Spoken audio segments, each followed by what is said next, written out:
since we said bye to the others in Nasha Town. Still no news about Rerir, though. Where could he have slunk off to? If only he was gone for good. But with all the trouble he stirred up before, there's no way we've seen the last of him. Hello! You must be the traveler in Paimon? Mr. Flins has been looking for you. Unfortunately, there's been a serious wild hunt attack over at the quarry. He thinks it's time to regroup and figure out a plan. The wild hunt? Oh, uh-oh. We better get over there, right away! Come on, let's go!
I can barely sense any Kuvaki at all.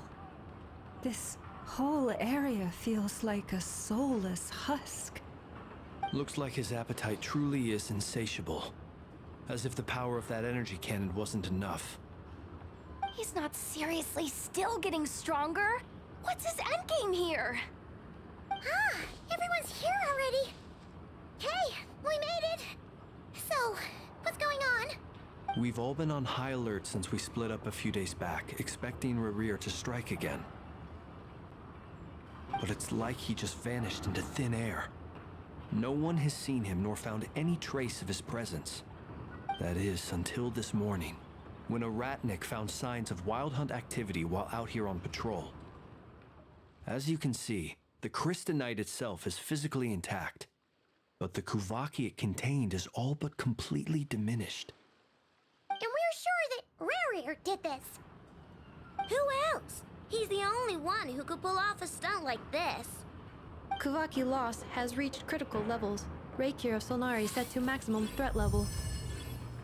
Warning, unless de-escalation measures are taken soon, he will pose a threat beyond our ability to contain. The consequences could be catastrophic. Traveler, do you remember when we encountered Rerir just after regaining his body? There wasn't a shred of sanity left. Nothing but madness and rage. Yeah, didn't he shout out a bunch of names? Then he started raving about how nothing in this world mattered to him. Oh, Paimon gets chills just thinking about it. Oh, but the thought that he's still out there, lurking somewhere in Nod-Krai, waiting for his chance to strike? Oh, even chillier. Last time we fought, we were already at a disadvantage. If he has such overwhelming strength, why would he suddenly go into hiding? Yeah, if I were him and I wanted more Kuvaki, I'd just take it by force. No point staying in the shadows. Unless something went wrong. His whole resurrection thing didn't exactly go smoothly. The other thing is, how does someone who's completely lost their mind still have the wherewithal to cover their tracks so perfectly? Beats me. According to certain medical studies, insanity does not always entail a complete loss of rationality. It may be that he is simply living in a world of his own.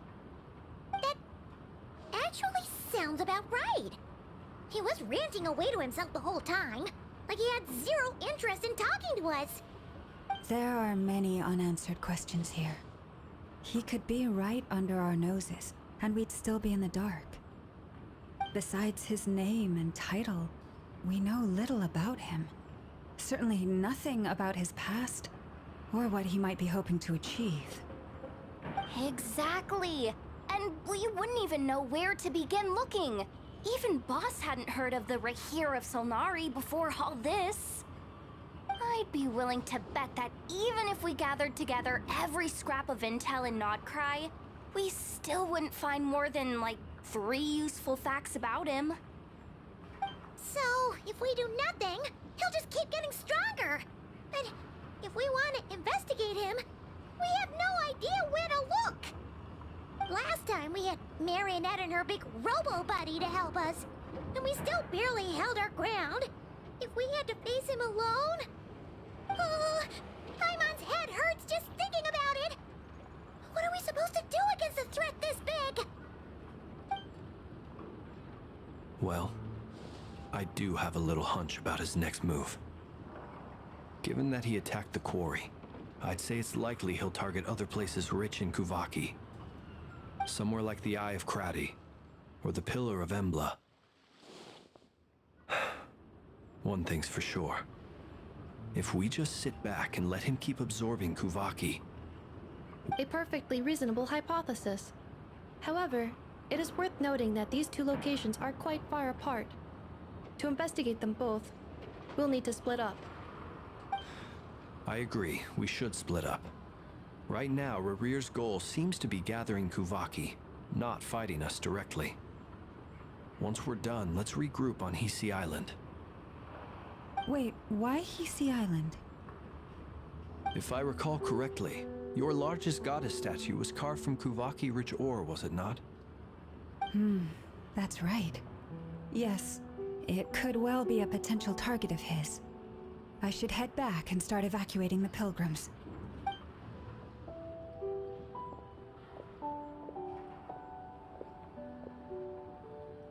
Splitting up's always gonna be risky. But I guess we don't have much choice, right? We're in a race against time here. And if we do run into Rerir, what then? That's when you follow the 3rd rule of treasure hunting. Run like the wind. Didn't you say the 3rd rule was go with the flow? I don't know. Did I? Anyway, whatever. In this situation, go with the flow means go find backup. Agreed. If anyone finds so much as a trace of Rerir, do not pursue him. Get out of the area and alert the rest of us as soon as possible. All right, we'd better get moving. Come on, Ineffa, let's go.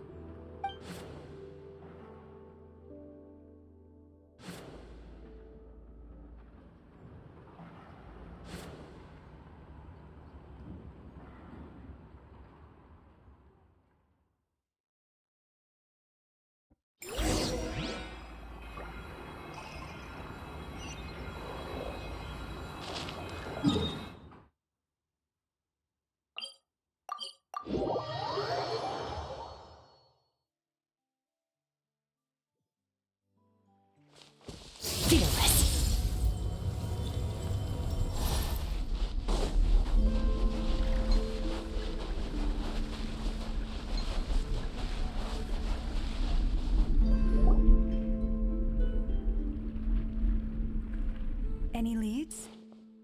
Nope. Diddly squat. No clues to where he might be hiding. It's like he's a ghost. It feels like we're sitting on a powder keg that could go off at any second. Oh, I hate this feeling. I'd rather face him head on than be left hanging like this. So, you guys didn't find anything either? Not loving the word either. How about you, Flints? I questioned a few Ratniki and eventually narrowed my investigation down to one suspicious individual. But by the time I got to his place, he was already gone. Almost as if he knew someone was on to him. Either that, or he's just extremely cautious and doesn't stay in one place for long. He's been biding his time for a while now. The question is, where or what is his next target? No idea. Since regaining his body, he seems to have lost all interest in the fragment in my possession. If he did still want it, he's had plenty of chances to take it. All we can do now is hope that Aino and Anefa turn up some leads. Darn it, Rerir! If you've got the guts, come face me one-on-one! Wait, he's actually here? I didn't mean it! I swear! No, it's coming from Silver Moon Hall. The Lady Kutar might be in danger. Let's get over there, quick!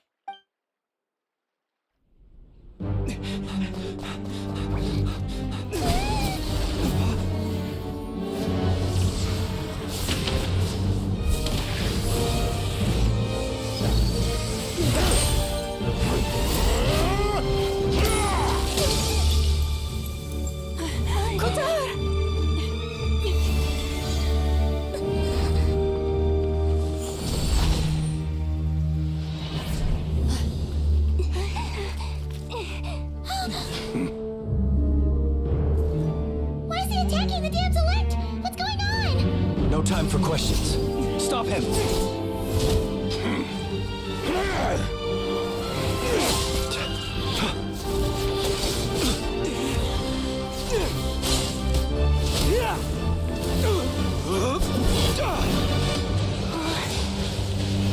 This is insane. Yehuda, get Kutar out of here! On it.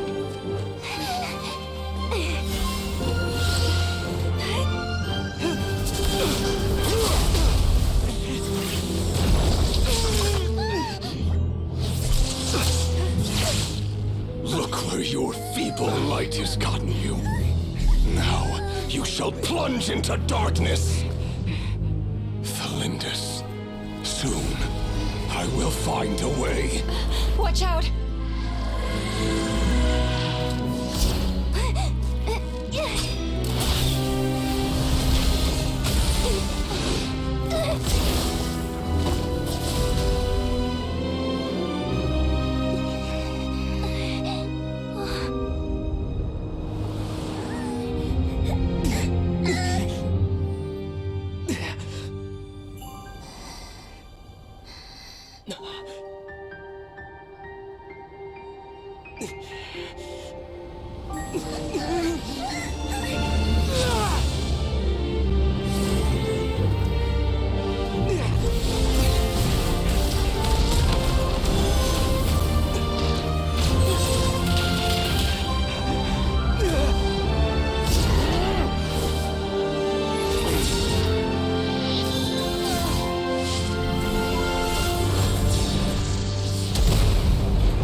Too close!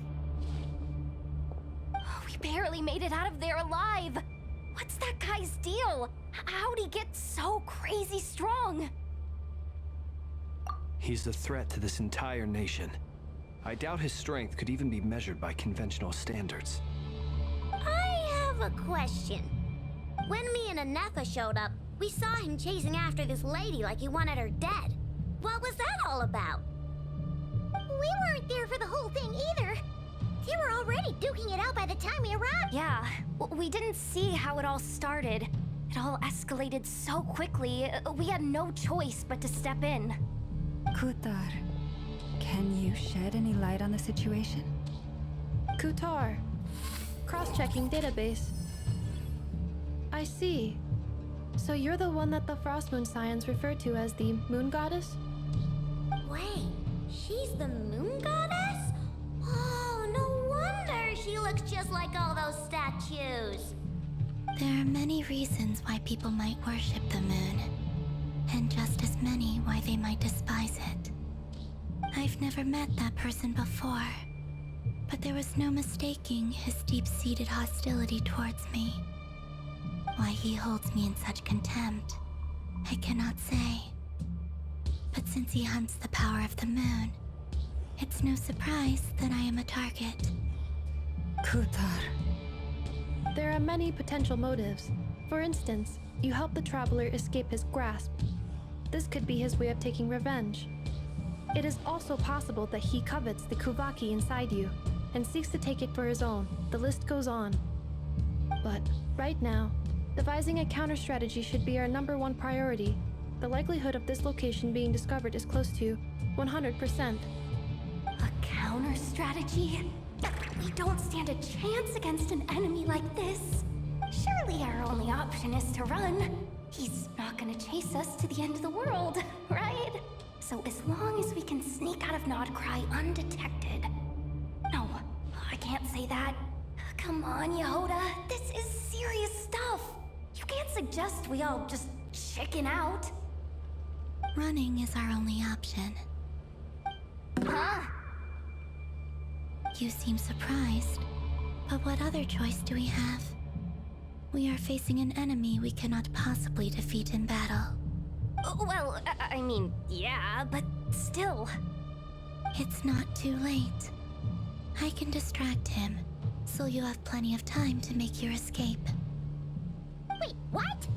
You're gonna act as bait? Doesn't that make sense? I'm the one he's after. There's no need for you to risk your necks on my behalf. A coyote doesn't stop for bypassers while it's howling at the moon. What is it, Loma? The Frost Moon Scions have already grown accustomed to life without their goddess. My presence here is no longer essential, and this is not my home, so you needn't ask me to stay. We can't just roll over and let him get away with this. That's not our style. Yeah, we can't just call it quits after everything we've been through together. Besides, she'd pretty much saved my life back there. If I just ditched her now, I'd never forgive myself. We can't overlook that you have saved our lives multiple times now. To talk of returning the favor would be a little crass for my liking. But suffice to say that we are friends, and friends look out for one another. Rerir's true objective remains unclear. Even if we were to sacrifice Miss Kutar, there's no guarantee he would stop. But Kutar, I know why you left the Frost Moon Scions so long ago. It was because people started treating prayer as a form of trade. They would make self-centered wishes, force you to accept meaningless offerings in return, and then expect you to perform miracles for them, as if that were their entitlement. If it were me, I might have walked away too. But I believe that time can change everything, and that sometimes it takes losing something precious to appreciate its true worth. After much reflection, I've realized that this was never about whether the Frost Moon Scions need you. Any relationship based on need is purely transactional. What I truly hope is that you'll choose to stay, not out of obligation, but as part of our family. You were born here, and now you've returned. Who knows? Perhaps it was the moonlight that guided you home. thank you, Lauma. But my power is on the wane. I'm afraid I will be of little use to you now. Very well then. I'll do as you say.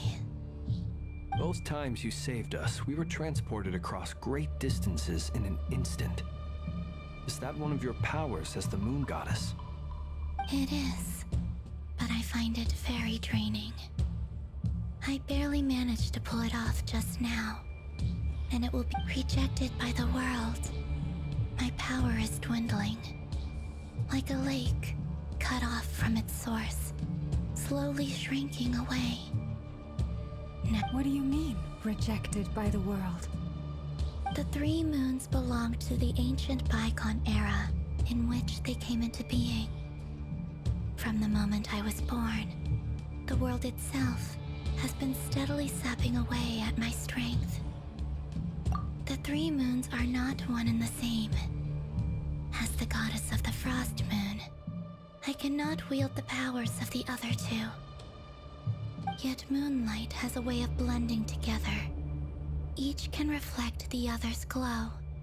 So when our fingers touched, I was able to restore my strength by drawing Kuvaki from the Eternal Moon's marrow. But this method of recovery is painfully slow. If only we could find the... It's the Wild Hunt! Even faster than we expected. We'll have to finish this conversation later. See how those wild hunt creatures are running away from us. They're likely just a scouting party, which means Rerir won't be far behind. Then what are we waiting for? Let's get the heck out of here!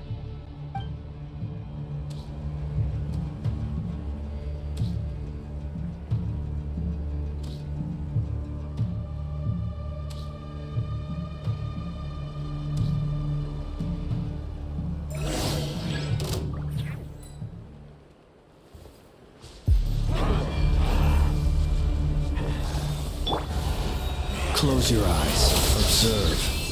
You poor lost lamb. Preparing for dust up. The shadows keep coming! This is driving me nuts!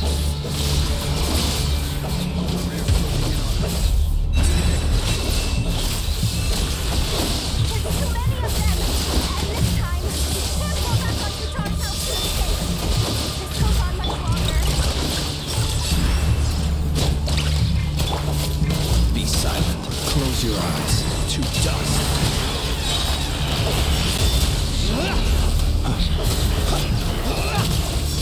To dust.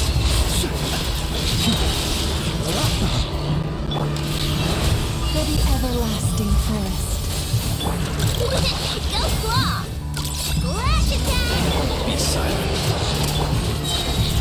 Beware the creatures of the night.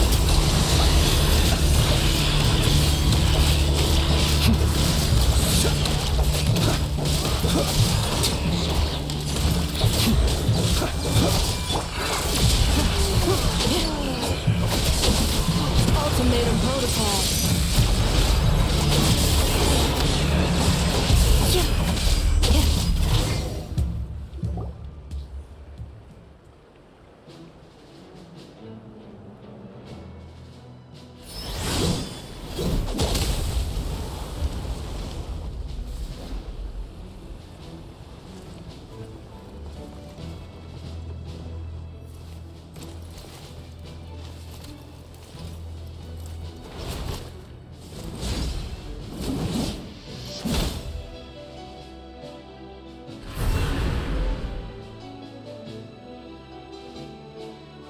What's the matter? Bit off more than you could chew?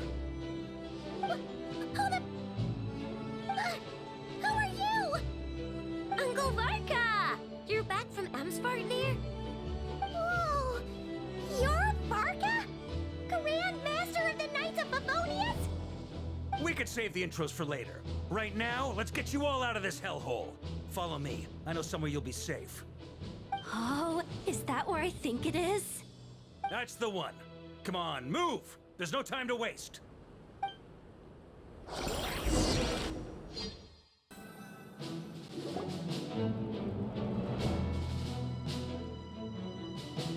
Wow! Where are we? This is so well hidden. Well, that goes without saying. This is the Knights of Favonius' meeting place in Nod-Krai, and a contact hub for the Northern Intelligence Network. AKA, the black market of intel.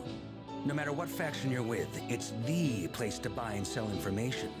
Their headquarters are in Nod-Krai, but they've got contacts in every nation. As an expeditionary force on foreign soil, working with them has offered us the most effective way of getting our hands on reliable local intel. This is where we meet, so naturally, it's secure. Anyway, where were we? Folks from Nod-Krai should be pretty familiar with me by now. But I believe this is the first time we've met. Allow me to introduce myself. I am Varka, Knight of Boreas, and Grand Master of the Knights of Favonius. We've heard all about you. This meeting's been a long time coming. You look way younger than Paimon expected, but you definitely have that Grand Master vibe. Well, I'm no spring chicken. Just not showing my age yet. Definitely feeling some of that back pain today, though. Rushed back from Amsfartnir without a wink of sleep, only to get right into another fight with that freshly revived maniac. Another? You mean you fought him before? Yep. He wasn't nearly as strong back then, but he was still a formidable foe. I brought some of the knights along to give him a little surprise, but he saw us coming from a mile off. My squad took heavy injuries, and I barely made it out alive myself. We knew it might have been our last chance, so we staked everything on it. But still, it wasn't enough to stop him. I tried tracking him down afterwards, but he didn't leave a trace. Even in his unhinged mental state, he's as cautious as any trained operative. So, I decided to come find you. And as luck would have it, turned up to find you being ambushed by the Wild Hunt. The rest, you already know. Is that why he's been frantically absorbing Kuvaki these past few days? Because he sees you as a threat? Maybe I'm part of the equation, but even if I weren't, I'm sure he'd still be gathering power. He's clearly working up towards something. Note to self, Uncle Varka's strength rating officially upgraded. Guess it's my turn to ask questions now. So, what exactly has been happening in Nod-Krai? Why is the Wild Hunt returned in humanoid form? And why is it after you? That's a long story, but I'll try to make it quick.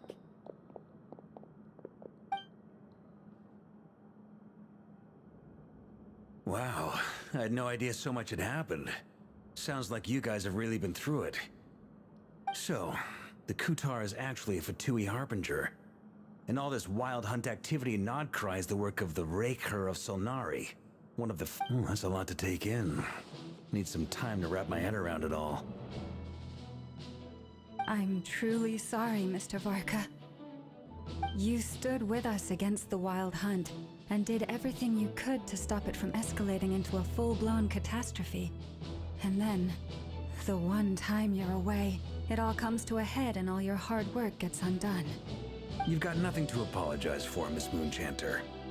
You can plan 100 steps ahead and still slip up. That's just life. No one knows what tomorrow holds. You can't predict which way the wind will blow next. And, to be perfectly honest, I can't say I'm surprised. For all the times we've defeated the Wild Hunt in the past, we've never been able to completely wipe it out.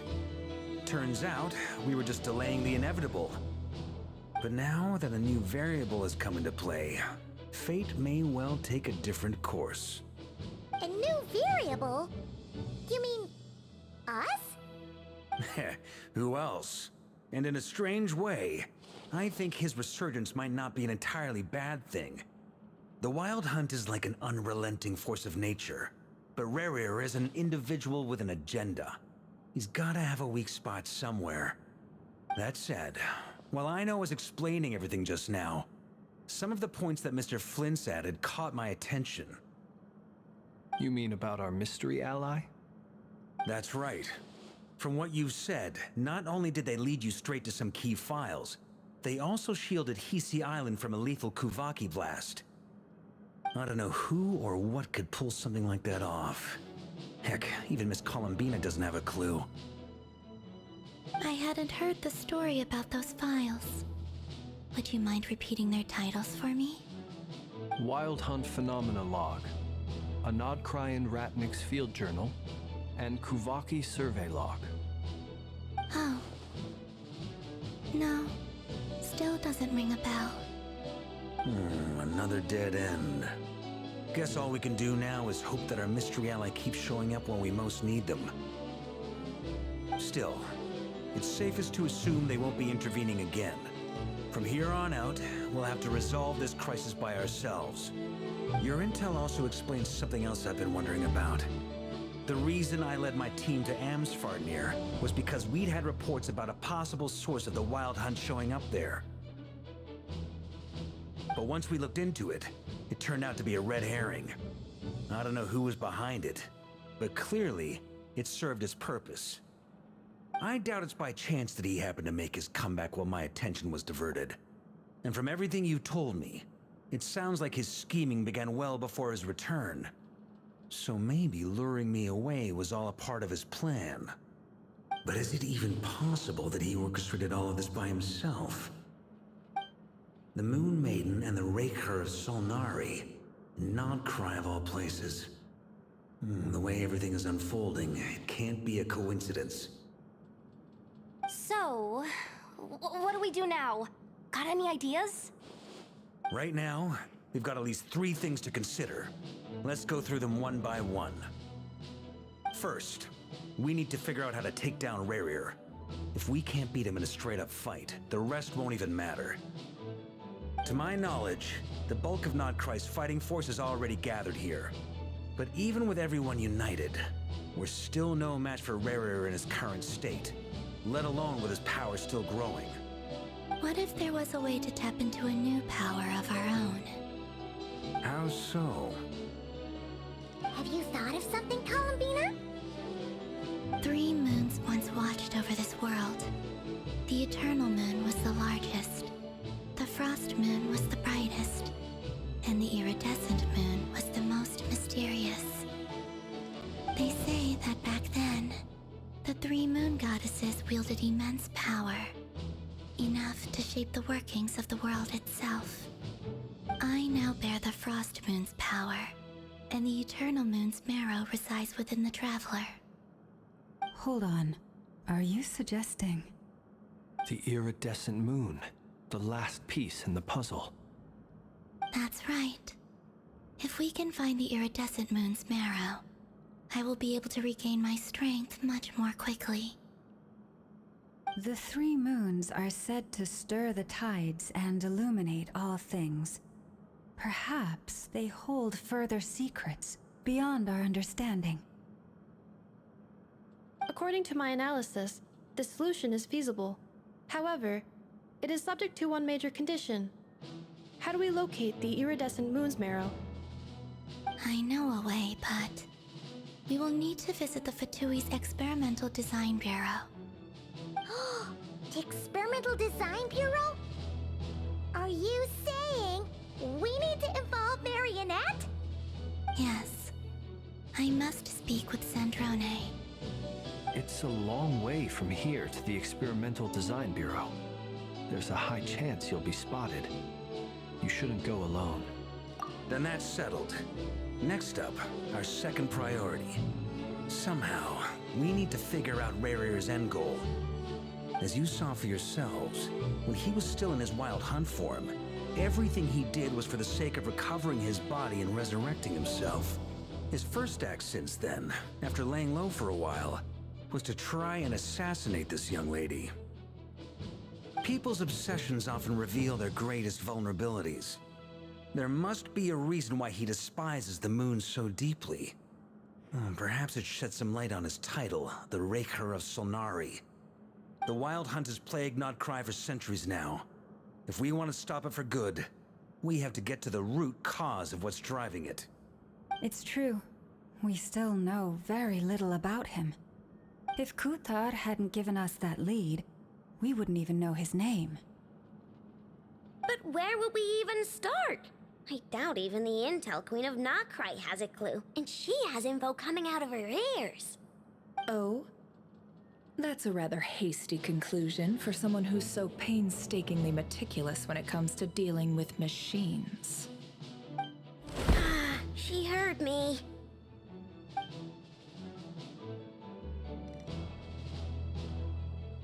Boss! What are you doing here? I'm now asking myself the same question.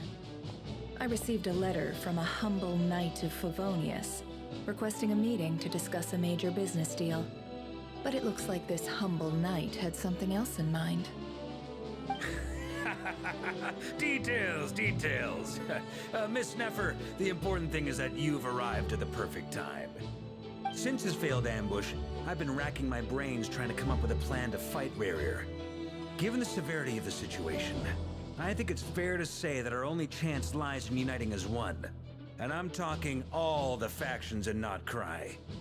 We can't do this without the Curatorium, but I knew it'd be a tough job to win you over. So, I took the liberty of reaching out for a little chat. Wait a sec. How did you even hear about this place, Nefer? Didn't you say this is meant to be the Knights of Favonius' meeting spot? And a contact hub for the Northern Intelligence Network? And isn't it supposed to be super hidden? You really think he could have gotten settled in Nod-Krai without my help? Besides, I'm the one running this gig. Of course I know where the meeting place is. Allow me to introduce the current head of the Northern Intelligence Network. If it's intel you're after, she's your woman. Pretty much seen and heard it all. Please spare me the flattery. Let's cut to the chase. Seems like you've run into some trouble, huh?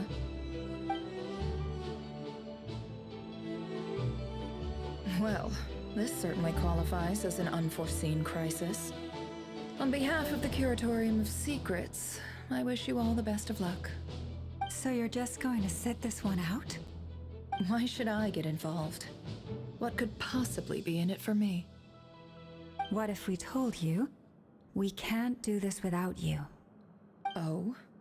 Then I'd say, you'd better make it worth my while. I don't work for free. I can't put a price on something like this. It's just not in my nature. But then again, you and I have always been polar opposites in this regard. So I can't exactly say I didn't see this coming. If you insist on compensation, I will pay you. Consider this a formal commission. Sound fair? You just don't give up, do you? Too bad. I know you well enough to know you can't afford my prices. The riskier the job, the more it'll cost. And a moon chanter's stipend isn't exactly generous. Unless you're planning to start passing the donation box around among the faithful. Boss, just a thought. If they come up short, maybe you can take the difference out of my next few paychecks. Things got really dangerous during the fight with Rerir. If this girl hadn't saved me, I'd be ley line fodder by now. I'd be gone for good, boss. If there's any way we can make this work, I'd really like to help her. Please? I'm begging you. This is why I'm always telling you never accept favors. They are the hardest debts to repay. You have to be careful who you get involved with, or you invite all kinds of misfortune. Very well, Yehoda, I will help. But just this once. Don't count on this happening again. Flins, that fragment that Rerir was after, do you still have it on you? Of course. Let me borrow it. I need it to follow up on some leads. Wait, you actually have some leads? Shh. This is top secret information. I get it. We all have things we'd rather keep to ourselves. Plus, I know we can count on you, so we'll leave the intel gathering in your hands. And that brings me to the third and final item. We need to find a way to distract him. We need time to make our move, so someone will have to stall him. I'm in for this part, no matter what. Anyone coming with? Count me in too. Come off it, you two. Quit playing heroes. I'm way ahead of you here.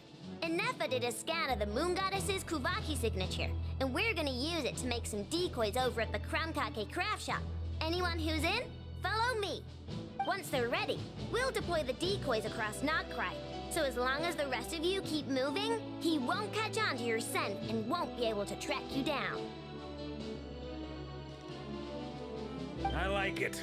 Genius idea. No biggie. All right then, we'll split into 3 teams. Once your team has finished their mission, Return here and wait for the others. Dismissed!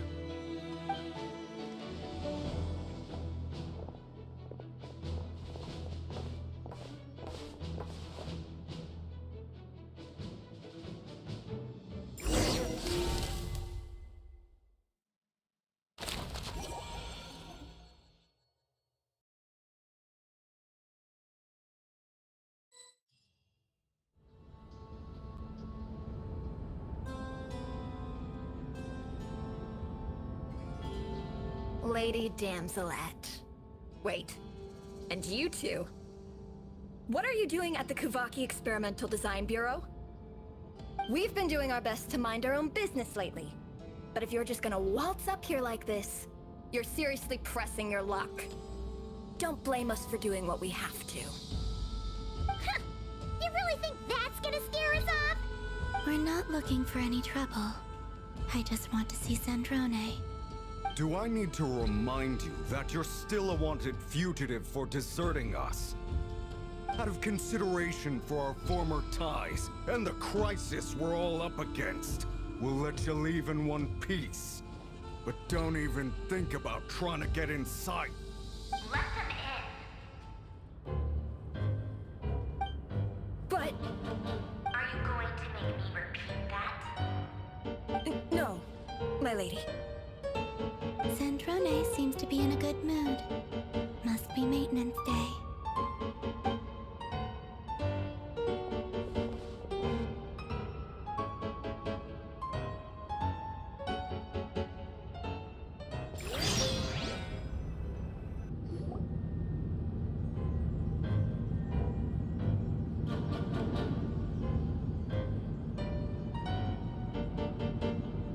So tell me, to what do I owe the honor this time? Actually, before you answer that, just so we're clear, we're not colleagues anymore, Columbina. I don't owe you anything. I promise it's nothing big. It seems like you've gotten the wrong idea here. The only reason I let you in was because I was bored. It seemed like a way to kill some time and satisfy my own curiosity. Whatever miscalculations I may or may not have made in the past, I haven't lost the plot enough to even consider sticking my neck out for your sakes. I'd like to speak with Arlecchino. What?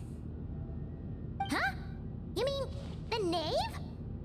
I'd like to speak with Arlecchino. Is she in Nod-Krai?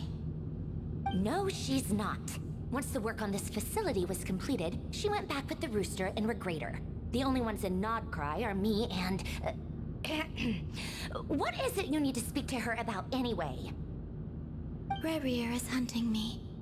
If I'm going to face him, I must first retrieve the lost moon.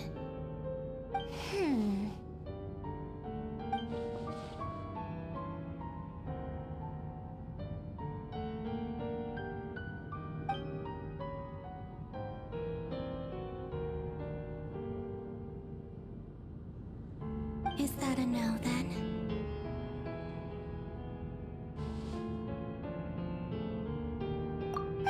As if I need reminding. I was this close to settling things with him before someone decided to whisk me away to their weird little garden.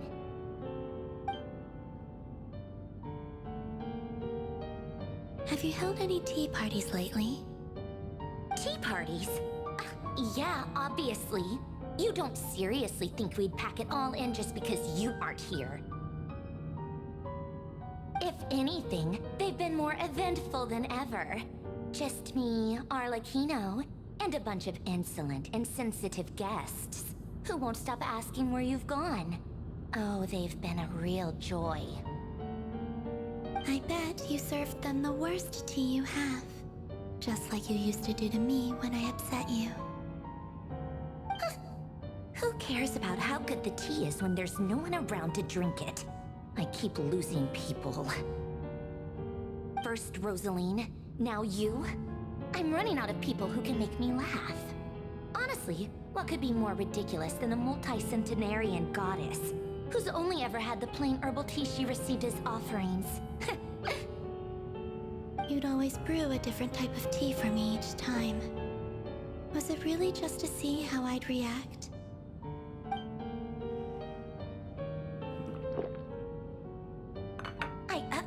Well, duh. Why else? Watching you squirm was practically my only form of entertainment.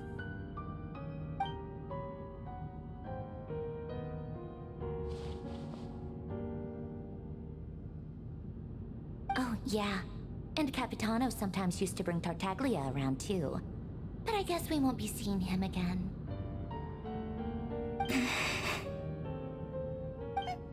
Well, I guess we are overdue for a get-together. Polonia! Have Favronia pass a message to Arlecchino for me. It's time for tea. Will suffice. Pass along a message from me, too, if you would. My body cannot contain the marrow of 2 moons, so I'll be leaving one of them in her care. Excuse me? Who said you were on the guest list? If my tea meant that much to you, maybe quitting the Fatui wasn't your brightest move. Back when you were under the Tsaritsa's protection, no one would have dared come at you so openly. But that protection didn't come for free. In fact, I paid dearly for it. At the end of the day, it was just another transaction. I just got tired, that's all. I never wanted any part in their grand ambitions, and I've had enough of being treated like a bottomless supply of power. It brings back memories from the old days, when I was still worshipped as the moon goddess.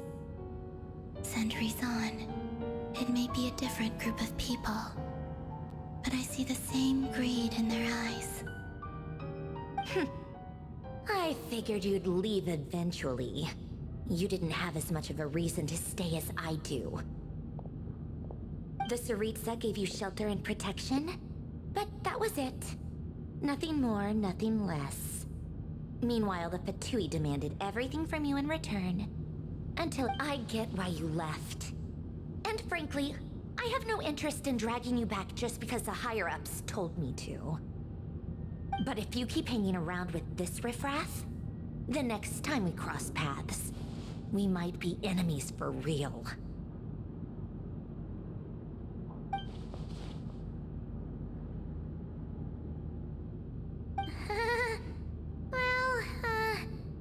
Guess that's our cue to leave.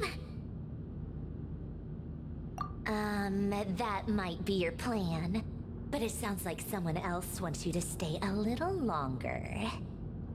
Huh? What do you mean?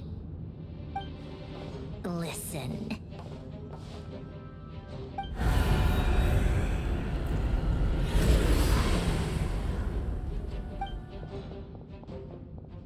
My lady, it's the Wild Hunt.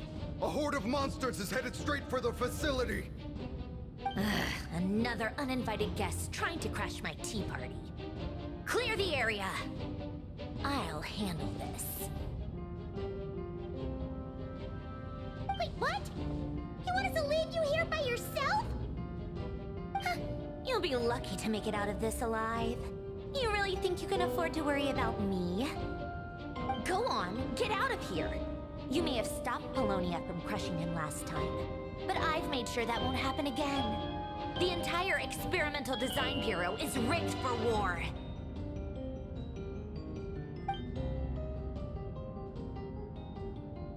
Stay and watch if you want, but it'll be at your own risk. You're not flagged as friendlies in a weapon system. Don't tell me what to do! Look, if you're leaving, make it quick, or you'll just get in my way. There's a secret passage on the 2nd floor.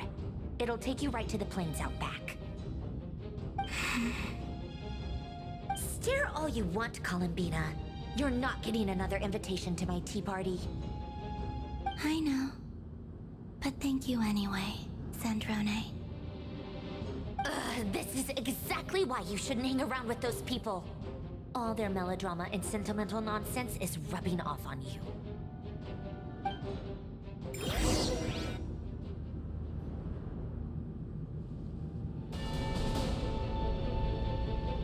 Come on then, Mr. Rerir. Let's pick up where we left off. It's your Wild Hunt monstrosities. versus my beautiful creations. Let's see who comes out on top.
She's not here. Where did she go? here, you big... Cursed moon. Go. Keep searching. She cannot have gotten far.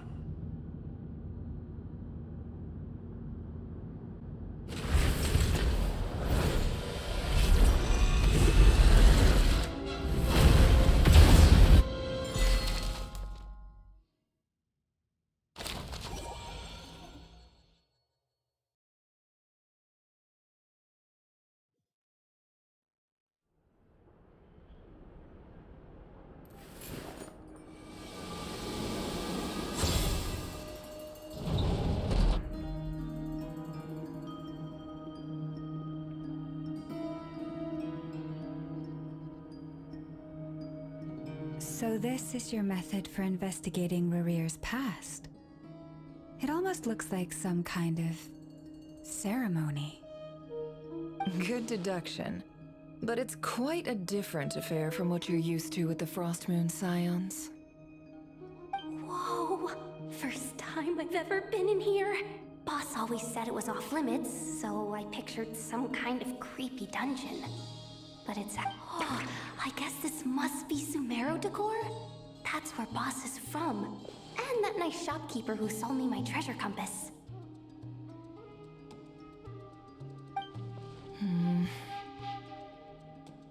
I'm not sure exactly what you've got planned, but it looks like you're all set. When do we begin? Whenever we wish. But for some reason, I've got a feeling this isn't going to end well. I've never faced Rerir myself, but from what you've told me, his power is beyond anything I could imagine. I, on the other hand, am just an ordinary businesswoman. Our paths should never have crossed, yet here I am, forced to make an enemy of him. If you ask me, you're about as far from ordinary as it gets. So what are you saying? You're getting cold feet? Once I take a job, there's no backing out. Still, I have to ask myself if the power I'm relying on will even work on an opponent of this caliber. And also how to make sure I come out of this alive if things spiral out of control. Death is the one thing we can take for granted. It is the great equalizer, however fortunate or unfortunate we may otherwise be. So it's important to consider how to spend what lifespan we have left. Come on, boss. Lighten up. Quit talking about death. It's bad luck. For once, I agree with you. When you're up against a foe like Rerir, there's no such thing as being too prepared. Is there anything I can do to help? That won't be necessary. I've already made up my mind. Time to cash in a precious favor I've been saving for a rainy day. Yehoda, I need you to find someone for me. The sooner the better. Find who?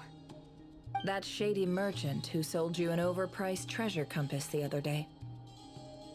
Come on, boss. You're pulling my leg again. In what way is she shady? She showed up when I was completely lost and sold me a neat little gadget that was exactly what I needed. Trust me, she's a good person. Anyway, I know who you're talking about. Don't go anywhere. I'll be right back.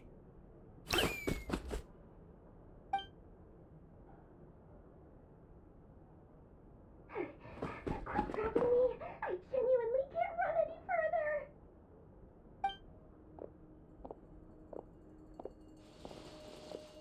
Hey, aren't you? What is it? What's the big rush? You dragged me out of a dream where I was literally swimming in Mora. I'm charging double my usual attendance fee. See, look how easygoing she is. After that rude awakening, she could have completely snapped at us. But instead, she kept it together and just asked for an extra fee. Dori Sangama Bay? I never would have pictured you two doing business together. If you want to make it big in Nod-Krai, it's all about connections. Lady Nefer just so happens to have a lot of intel that interests me. And she also did me a big favor in the past.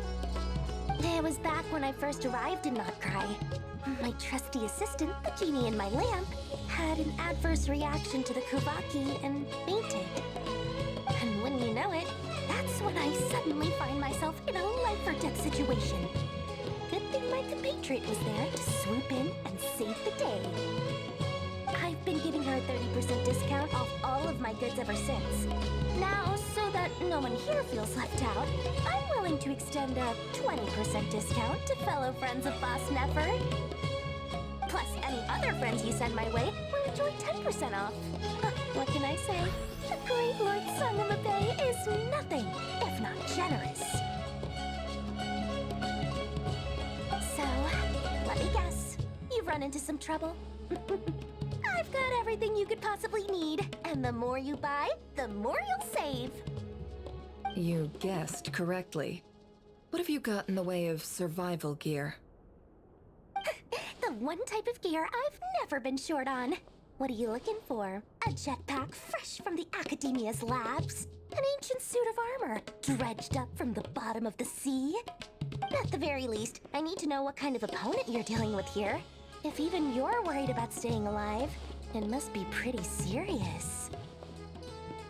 What if I told you it's someone with the power to bring a nation to its knees? Is that so? Then we really are talking top-shelf treasures. I don't have anything like that in stock right now. I'll have to ask my supplier. Your supplier? A powerful woman, make no mistake. I can't reveal her identity, but luckily for you, I hear she's planning to visit Nod-Krai in the near future. If you're willing to wait, I can ask her when she's here. Can't say exactly how long that'll be, though. Then, let me put it another way. What would you do if you encountered an enemy like that? Roll over and serve yourself up on a silver platter? Of course not. I have a handy little trinket from one of my generous suppliers, which... Hold on. What exactly are you getting at? No. This is for my personal use only. Let's just say I'm borrowing it, all right? Just for insurance purposes. Your favors are the worst kind of debt to owe, and now you've got a chance to repay one. A win-win situation, don't you think? Fine. You can borrow it for 5 days. No, make that 3. And for every extra hour after that, I'm charging you 1 million mora. Deal? Deal.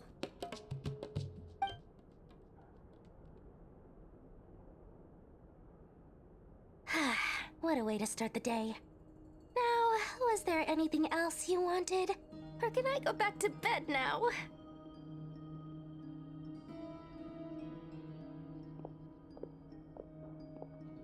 That will be all. Take care now. Don't trip up on your way back, friend. See you later! You're my favorite shopkeeper.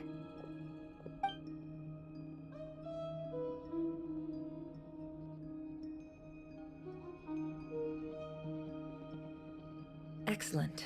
Everything is well and truly ready. The ceremony can now begin. After initiating the ceremony, your minds will follow me wherever I go. You will see many strange things in your mind's eye. So remember, don't be frightened, and don't make a sound.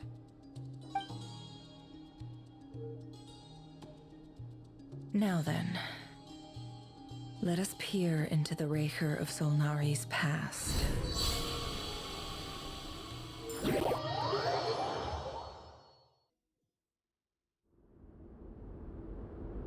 I made it. I don't recognize this style of architecture. Must be Conrian. Simple furnishings, table and chairs. It's a more ordinary house than I might have expected. Looks like the fearsome Rächer of Solnari came from surprisingly humble beginnings. Unless this passed for luxury in Conria. Unlikely. It was said to be a very prosperous nation in its heyday. Anyway, I'll keep exploring.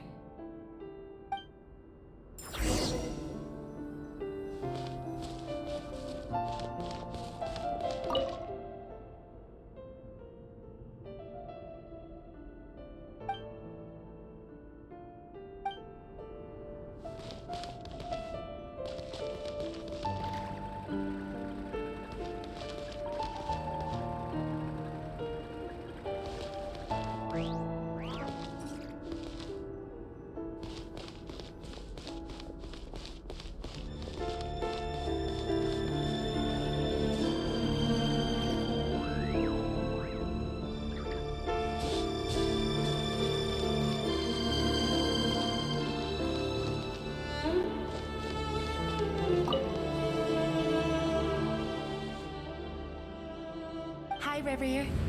Since you're working extra hours tonight, I thought I'd keep myself busy by checking out that new kebab shop. I've heard good things about their menu. I'll test it out, and if it's as good as everyone's saying, let's go back together sometime. P.S. New stash from the Universitas Magistrorum. I brought some goodies home. A few teacups and a pin rack. Hope you like them. They didn't sign their name. But they must have been close. Sounds like they were living together.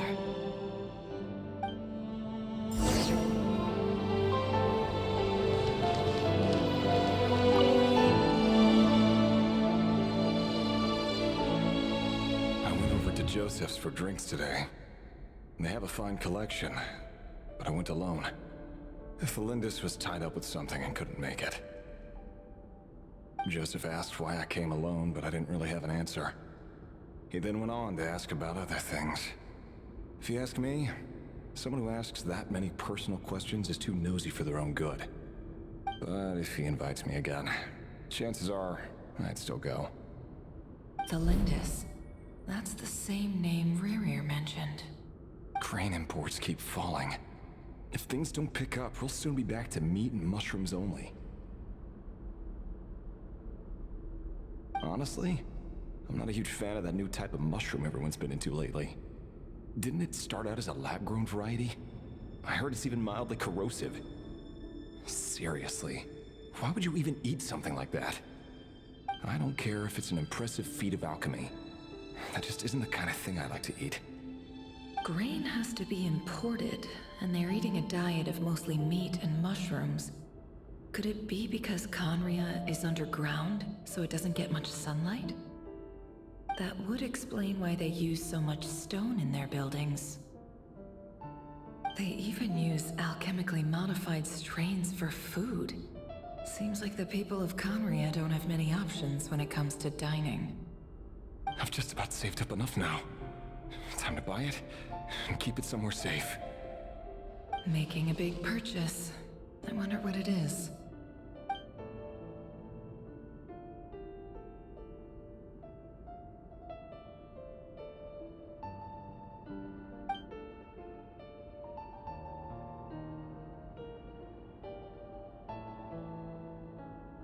He really is a professional. No wonder he's so good at covering his tracks. Despite what he's become, it seems like he's retained certain habits, at least in this regard.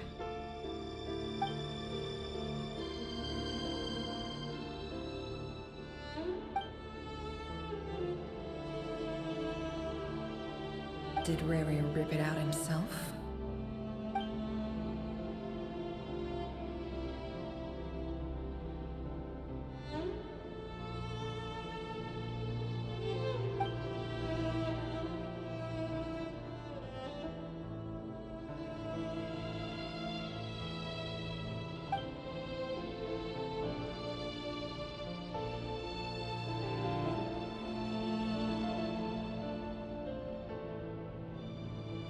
Before I met you, I was convinced that my heart was nothing more than a stagnant pool.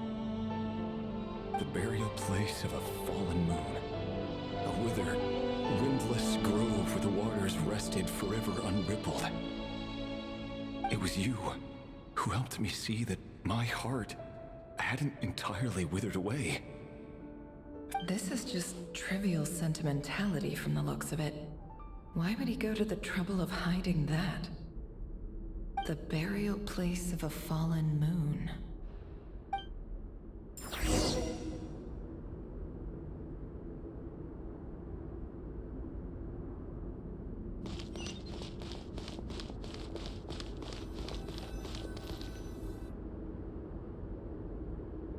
Rerir, over here.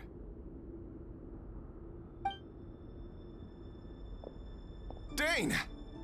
Oh, and, Vediflin here?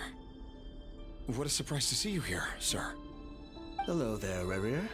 You need not address me so formally outside of court. He doesn't get that much free time, so I invited him over for a drink. Even the court prophet deserves a break every now and then, right? Well, I'm flattered. So, what are we discussing today? Hey, don't look at me. As far as I see it, we don't need an excuse to have a few drinks. Come on, don't give us that. Didn't you say you were about to pop the big question? Who'd have thought the great Twilight Sword was an even greater gossip? I just didn't expect you to be the first one to settle down and get married, that's all. Yeah. If you told me that a few years ago, I wouldn't have believed you either. So, are you planning to come clean about your job then? I'm guessing you still haven't told her. Sure, I'll have to tell her at some point. But I'll need to pick the right time and place. To be honest, I have no idea how she'll take it. Come on, stop being such a pessimist. For all you know, she could be thrilled. I bet she'll be much more impressed by your actual job than the one she thinks you're doing now. A member of the King's Guard. Quite the cover story. Does the king himself even know? Of course he does. Anyway, enough about me. How have you been? Me? Same old, nothing much to... Huh? What's up, Ved? It's nothing. Vediflin, Dainslift's elder brother. Renowned throughout the court of Conria as the Visionary, and said to possess a wisdom far beyond the reach of any ordinary man. And yet, despite the gulf between us, he seems to have something to say about me. Does he even know me? Does he see me as a friend of his brother, or just another of the Vinster King's blades? Why did he react so strongly? Was it really to do with what we were talking about? Brown, curly hair and brooding blue eyes. So this is what Rerir looked like back in the day. Perfectly normal. No different from anyone else. As frightening as this monster is in the present, there's something even more unsettling about seeing the human he used to be.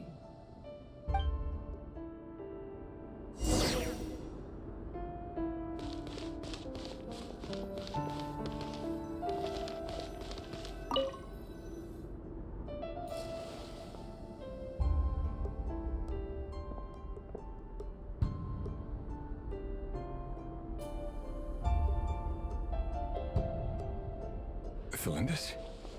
You're back early?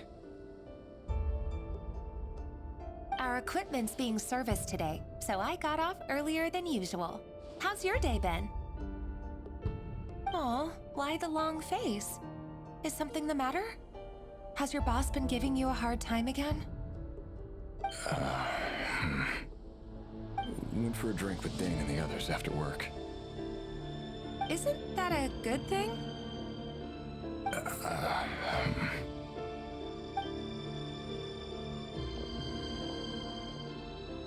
Vediflin showed up today, too. You know, Dainslift's older brother. Ah, Mr. Vediflin. Yes, I've heard of him. They say that everything he says ends up coming true. He overheard Dainsleif mention that I'd recently proposed, and seemed to have an issue with it. But when I asked what it was, he kept it to himself. So, you're worried? You can be such a child sometimes, Rerir.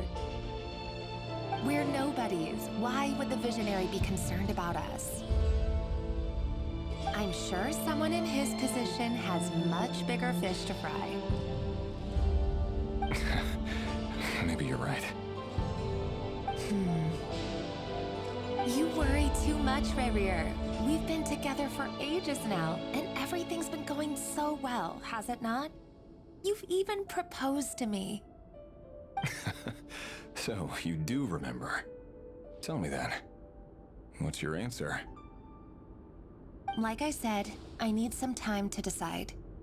You can't just rush into things like this. We may be nobodies in the grand scheme of things, but if we want things to work out, we've still got to plan ahead. All right. Take your time. Just don't keep me waiting forever. Nobodies. Sounds about right. In the eyes of people like Vedalfnir and Dainsleif, what do we matter? Can someone whose gaze is so fixed on a far-flung future even see the present clearly? Besides, the dynasty's fate rests with the king and his inner circle. Whatever I do, it won't make much difference. Meanwhile, every idea they come up with and every decision they make, it affects everything. These days, the king is lost in his research, and the purge of the Crimson Moon bloodline grows ever more intense. The opposition tried to speak out, but nothing came of it. And I'm under no illusions as to why. Because we eliminated them and got rid of their bodies. A man can have 1,000 reasons to carry a sword, but there are few good excuses to use it. Yet the king has never even considered a gentler approach, and he never will. What becomes of someone who kills on another's behalf? Can he ever find true peace?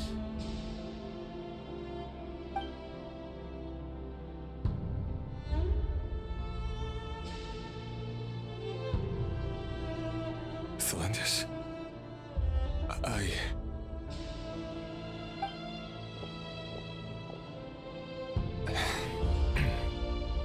It's nothing. You were right. Fate has never smiled upon nobodies like us. But by the same token, it's unlikely to bear a grudge against us either. There's no reason we can't keep living happily together, cherishing the simple joys of each day as they come.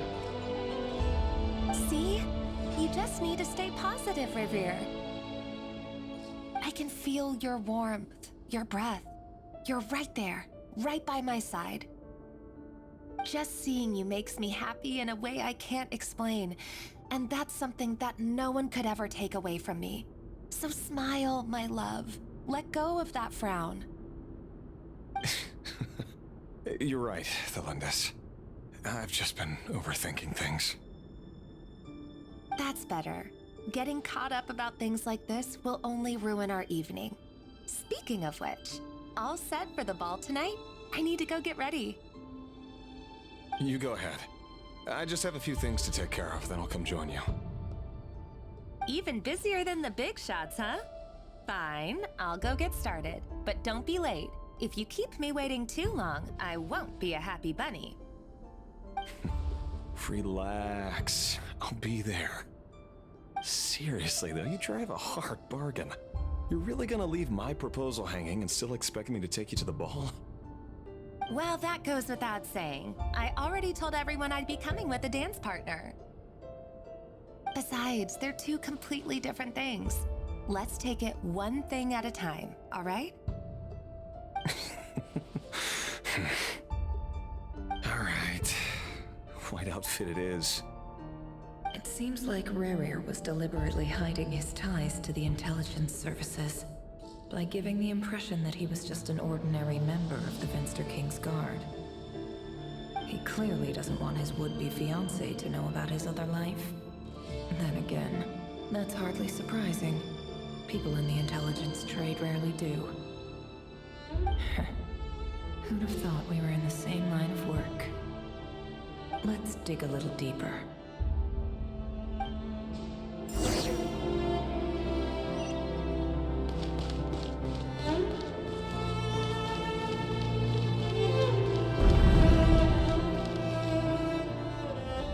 Our last operation was a resounding success, and all thanks to you, Rerir of Solnari. In total, we apprehended 32 dregs of the Crimson Moon, and 67 accomplices. After all these years since the dynasty's fall, so many of them still linger on. Indeed, it cannot be denied. Yet it was destiny that the Crimson Moon should be overcome by the eclipse, and that His Majesty, the all-seeing Vinster King, now guides our nation on the path to prosperity. Conria has no further need for a dead moon. But alas, there will always be those who refuse to see the truth, choosing instead to romanticize the past. That's not entirely true. Much about the Crimson Moon era was worthy of remembrance, and that's exactly why they keep trying to see it restored. Many of its secrets remain unsolved to this day. As it happens, that's precisely the field of study my partner is devoted to. You still haven't told her what you really do for a living. Where would I even start? How do you tell someone that you're one of the king's hand-picked executioners? That your hands are steeped in blood? You didn't choose this life, any more than I did. Orphans like us don't get a say. But I'll sure as heck be the one to pay for it. Speaking of which, we need to be more rigorous in the way we identify direct descendants of the Crimson Moon. Someone, it seems, has strong opinions about my future plans. Most likely my marriage in particular. I have a feeling that we may soon become targets of the Crimson Moon's retribution. Your concerns are not unfounded. They've taken out many of our colleagues these past few years, and for that very reason. These are no helpless lambs we're leading to the slaughter. They're wolves in sheep's clothing. Take care, Rerir of Solnari. I look forward to toasting you at your wedding. Thanks, Thorkel. You look after yourself, too.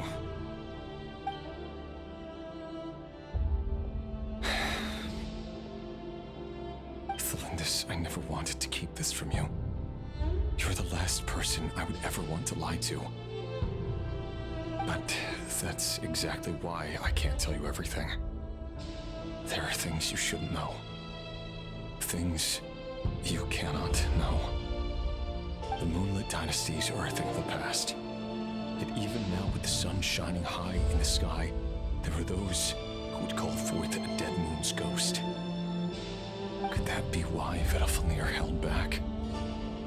Or was it because of some court secret he's not at liberty to share? I have to get a clear answer from him. No matter what happens, I will protect Thelindis. Rerir seems to be very concerned by Vedalfnir's reaction.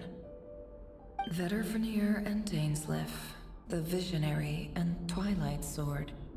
So that's what they were really like. I've investigated this whole area now. There doesn't seem to be any other memories here. Should I try somewhere else? Wait a second.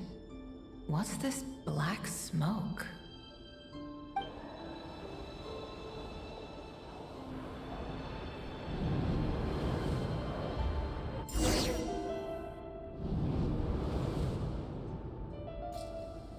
So, he's late after all. Just you wait, Rerir. You're in for it. Big time. Are you waiting for someone, ma'am? Could I tempt you into buying some flowers? Oh, sure. Pick me out a pretty bunch if you would. Thank you. But I'm afraid none of them are as pretty as you. For someone so young, you sure have a way with words, don't you? I'm only telling the truth. Look me in the eyes. You'll see I'm not lying. May we have a word in private? Who are you? And what do you want? It doesn't matter who I am. Too many of our kind have fallen lately, so I decided to take the risk of reaching out. Not long ago, the Rächer of Solnari led an assault on one of our strongholds. We suffered many casualties, and many who came to our aid lost their lives as well. Sorry, I don't know why you're telling me this. And I don't want to get involved. Wait, hear me out. This time we finally got a clear look at his face and learned his true identity. His name is Rerir, and he claims to be one of the King's guards. What did you say? A cruel irony, isn't it? The man you're set to marry leads a double life as a brutal executioner. But surely, you must have caught a whiff of the blood on his hands. Why are you telling me all of this now? Simple. It's because... How strange. Rerir was nowhere to be seen in that memory. It clearly belonged to Thelindis. Rerir couldn't possibly know what happened if he wasn't even there. Why would her memories appear in his fragment? The ceremony won't last much longer. I think it's time to call it a day.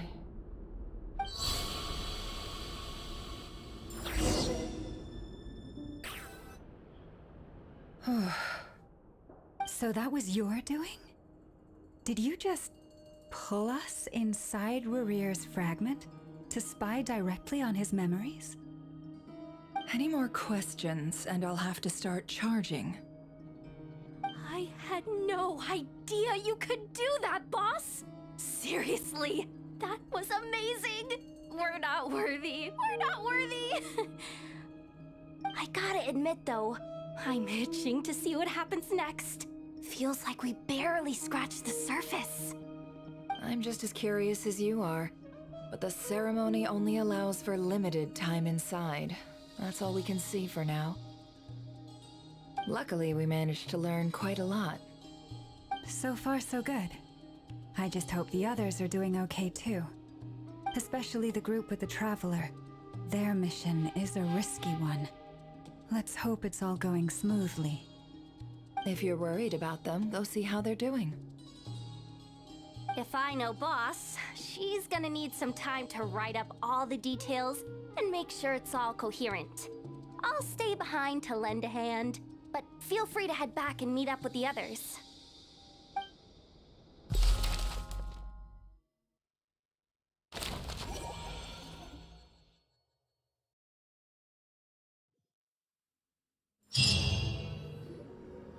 Oh, they've been prowling around for nearly 2 days now. These things just won't quit. Oh, they might not have seen us yet, but them constantly sweeping the area, our way out is completely blocked. Oh, that's never gonna work. One little slip up and it's game over. If they spot us, they'll run straight back to Rerir. And once he knows we're here, it won't be long before he's breathing down our necks again. Oh, guess you're right. All right, time to zip it.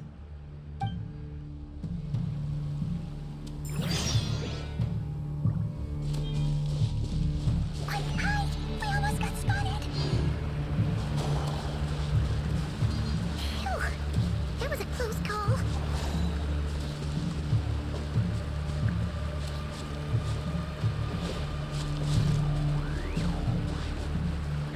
Watch out! It's coming this way!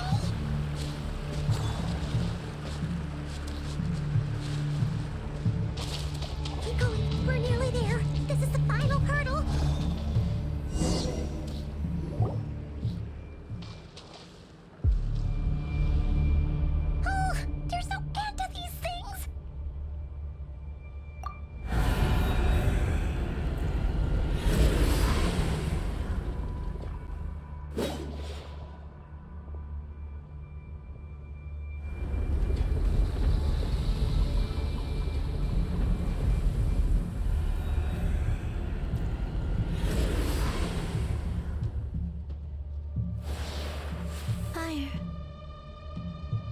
Fire? Wait, what's that smell? Oh no, there's a fire!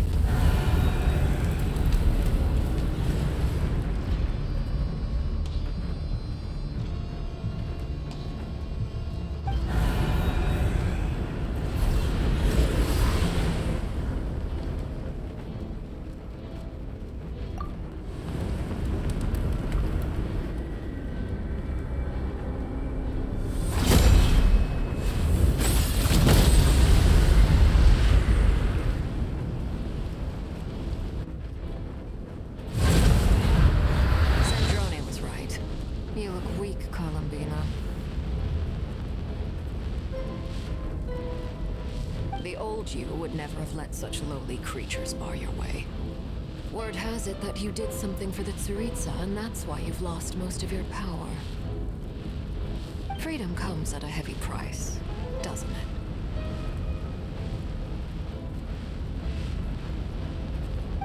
It's Arlecchino! You came!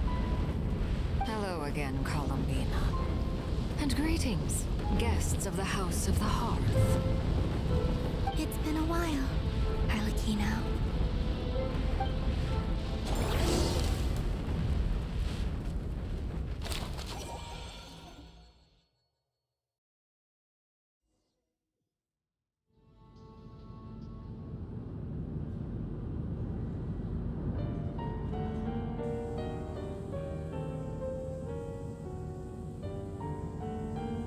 Stupid Rächer of stupid Solnari. Ugh, whatever. I've got all the data I need. Next time we meet, you're finished.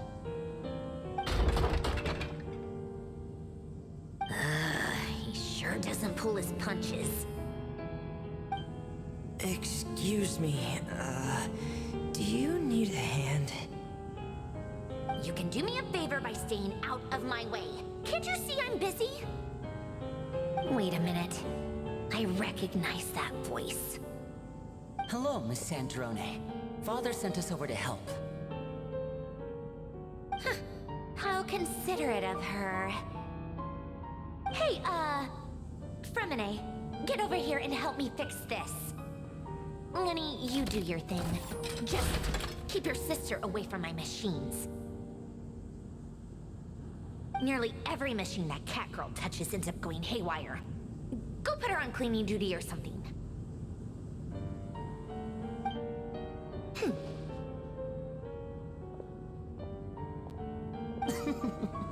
Then let's start downstairs. Fremine, we'll leave this place to you. You've got it. Wait a second. Pretty sure there's still some tea in the cupboard. If you want some, you'll have to make it yourselves.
It's a relief to see you all made it back in one piece. Huh? Feels like there's quite a few people missing. Where's Flint's and the others? And what about Nefer? I returned ahead of them. Flint is helping Ino and Nefer to set up the decoys and buy us some time. As for Miss Nefer... Boss is still wrapping things up on her end. She sent us back to fill you all in on the top secret intel we've been gathering. I see. Then let's get right into it. But first, who do we have here? You brought someone else in to help? Greetings. I was invited here to help as a longtime Tea Party companion of Columbina's. You may call me Arlecchino.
Surely it can't be. Those eyes. Oh, where have I seen them before? Wait, of course. In those memories we just saw. The only Arlecchino I know is the fourth of the Fatui Harbingers. So either you share a pretty uncommon name, or you're more than just a Tea Party buddy. You are well informed, Grandmaster. A man from Mondstadt living all the way out here in Nod-Krai, and yet the people and affairs of Snezhnaya seem to hold a special place in your heart. Oh, the feeling's mutual. Sounds like you know all about who I am, too. A Fatui Harbinger. The atmosphere in here just got really tense. Guess we can't just start trusting Fatui Harbingers, even at a time like this. I must admit, though, I'm a little curious. Seeing as the moon goddess no longer belongs to the Fatui, what makes you so willing to put your neck on the line here? Nor does Nod-Krai belong to Mondstadt, Mr. Varka. Yet still, you're fighting for it all the same. Things don't always have to have a tangible payoff. Sometimes, stopping things from spiraling out of control is a higher priority than chasing the spoils of victory. Of course, I can't say there's nothing in it for me at all. But that's between Columbina and myself. Forgive me. I don't mean to doubt you. It's just that the Fatui really have been the source of many of our troubles. We have our own way of doing things here in Nod-Krai. But ever since they arrived, the Fatui have treated us with nothing but hostility. I know there's been a lot of bad blood between us in the past. I've done my utmost to avoid friction whenever I could. But sometimes fundamental conflicts of interest simply can't be settled amicably. That's why I'm here solely in a personal capacity. This has nothing to do with the Fatui. As a gesture of good faith, I'll be frank. I can help Columbina track down the iridescent moon's marrow, which will help her restore more of her power. Anyway, what else is on the agenda? Let's begin. She says she'll be frank, then completely skips over the details. Looks like she doesn't want to give away too many secrets after all. But she clearly wants to change the subject. It'd be awkward if I tried to bring it up again now. I guess we'll just have to go along with it. She's the fourth of the Fatui Harbingers after all. One look and you can tell she's not someone you'd want to mess with.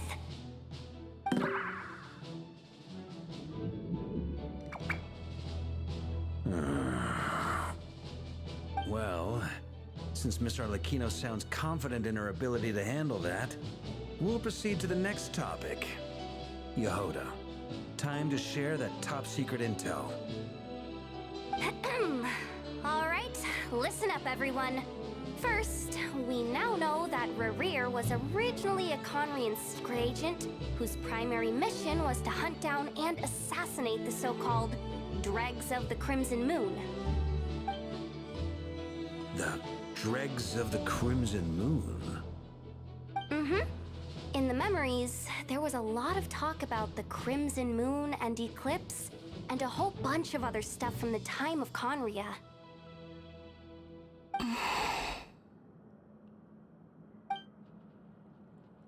To my knowledge, those were the names of 2 different Conrian dynasties. Long, long ago, it is said that the people of Conria worshipped the Crimson Moon, drawing a mysterious power from its reflection. But one day, a coup saw the Crimson Moon eclipsed, hence the name of the new dynasty that replaced it, and how it became the new emblem of Conria.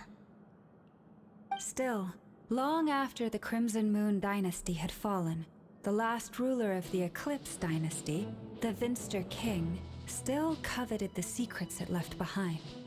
So, he sent the Rächer of Solnari to secretly hunt down the Crimson Moon's few remaining followers.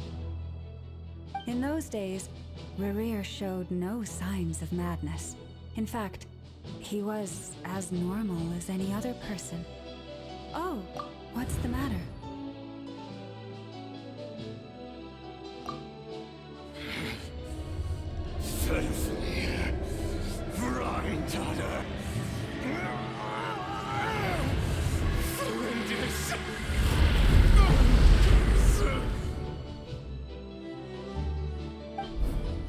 Interesting.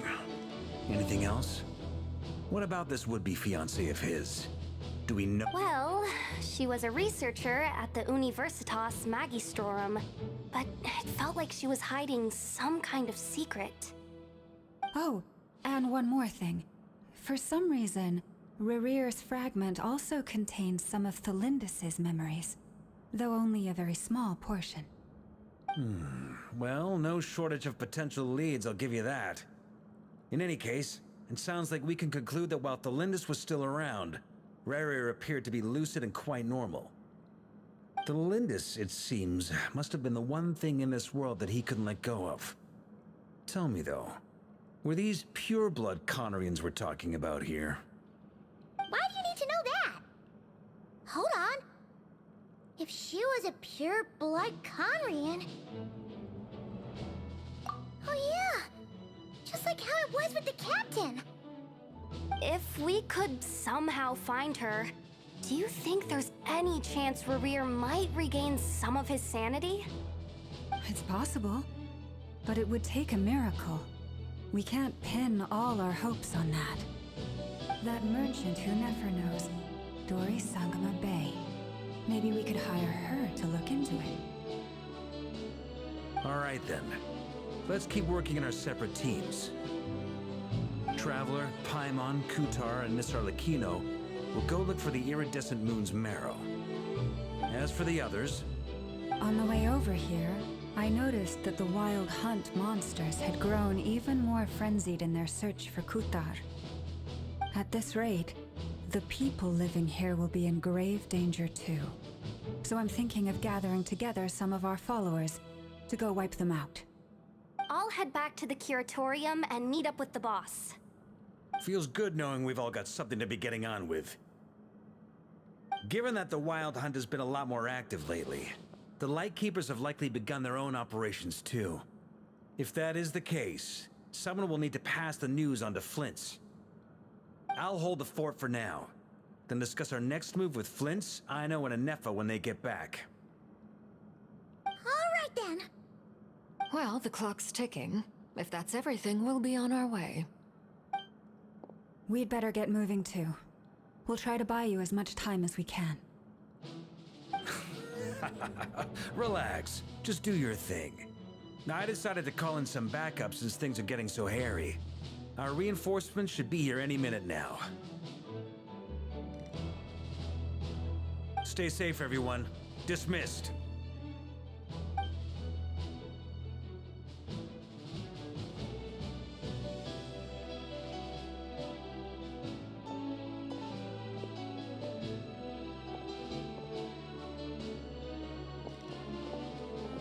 back. Did we get here a little early? Or a little late? A tad late. The others have already set off. To summarize, our resident moon goddess has found us a new ally, and Boss Nefer has uncovered some promising info. Everything going smoothly on your end? Not great. I don't know how long we can stall them for. The decoys are getting taken out way faster than we imagined. I'm gonna make some more later, but I need a timeout first. I'm so tired right now. Oh, right!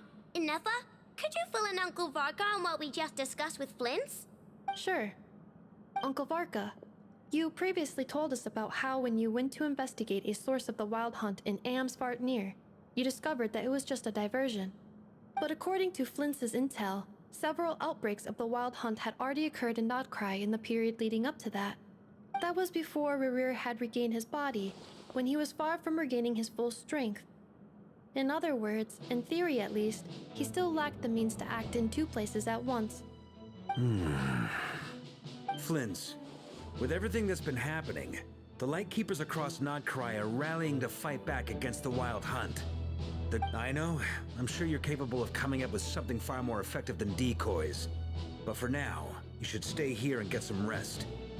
And Nefa and I will head back over to Amsvartnir to see if there's anything I missed. I told you Uncle Varka would say that, didn't I? A deal is a deal. Not a word about my snack intake for the next week. Database updated. Reliability of Aino's predictions increased. What does that mean? They were betting on how you'd respond after hearing their intel. It's the obvious choice, isn't it? That's hardly worth betting on. We already decided that Nefa should go investigate the situation over at Amsvartnir on her own. You might as well stay here and keep watch. Someone needs to hang back and oversee our strategy meetings. And besides, you still haven't fully recovered from ambushing Rerir. So I've ended up with the easiest assignment. Well, I appreciate it, everyone. See you when you get back.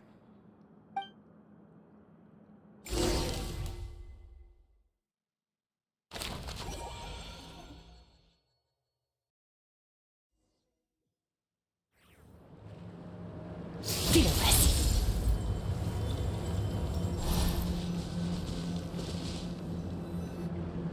Here, this will serve as a good spot to cross over. Arlecchino, hold up a second. Since you brought us all this way, would you mind telling us what you've got planned? We still haven't got the slightest idea what's going on here. And if even Columbina doesn't know where the iridescent moon's marrow is, how do you? Simple. Because I am an inheritor of the royal bloodline of the Crimson Moon, and one of the last surviving embers of the Two Worlds' flames. Huh? Are you serious? Isn't you're a descendant of that Crimson Moon dynasty we were just talking about? The one from ancient Conria? Your surprise is understandable. I was also taken aback when I first learned of it. But the more I thought about it, the more I realized the signs had been there all along. When I was young, I discovered I could wield a very special kind of fire. It coursed like blood through my veins and smoldered away inside my nerves. What's more, whenever I experienced strong bursts of emotion or drew too deeply on this power, it was like some kind of presence within the fire would begin to gnaw away at me, consuming me from the inside out. Exactly. That is why my hands are like this too. At first, I saw it only as a curse, but once I became a harbinger, the jester apprised me of the truth. Together with my own investigations over the past few years, there are several things that I have gradually come to understand. For instance, take the so-called Crimson Moon. In truth, it is nothing more than the shattered remnants of the iridescent moon, fused with the abyss to prolong its lifespan. Since this blood flame was bestowed upon me by the Crimson Moon, it is a fusion of the iridescent moon's former power and the corruption of the Abyss. You all understand the nature of the Abyss well enough. I draw upon its power, and in return, it hungers for my soul. This strange blackness is the mark of corruption it has left behind. If I recall correctly, you once told me that if the corruption ever made it to your heart, you'd become a completely different person.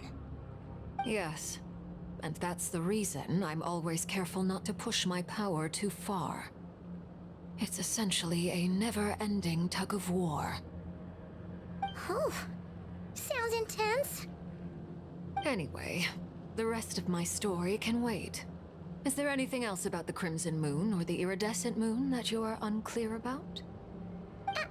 Paimon has a question. So, the Crimson Moon that the Carians used to worship was actually the Iridescent Moon, right? Which was one of the three Moon Sisters. Does that mean that the Carians were to the Crimson Moon as the Frost Moon Scions are to the Frost Moon? So much of that history has been lost. We have no way of knowing exactly what they were like. But I would suspect that the Conrians weren't as devout in their moon worship as it might appear. The iridescent moon's remains simply served as their link to the Abyss. Later on, perhaps someone discovered a way to make direct contact with the Abyss. Or maybe there was some kind of ideological divide. Either way, a dissenting faction staged a coup and drove out the royal heirs of the Crimson Moon dynasty. Still, even with the dark sun looming high overhead, the Crimson Moon's glow never truly faded. If you want living proof, it's standing right before you. The first time we met, I sensed something familiar in your presence. When I looked at you, I felt I could see that mysterious red moon in the corner of my eye. In your flames, I saw its broken image, surrounded by a strange black aura.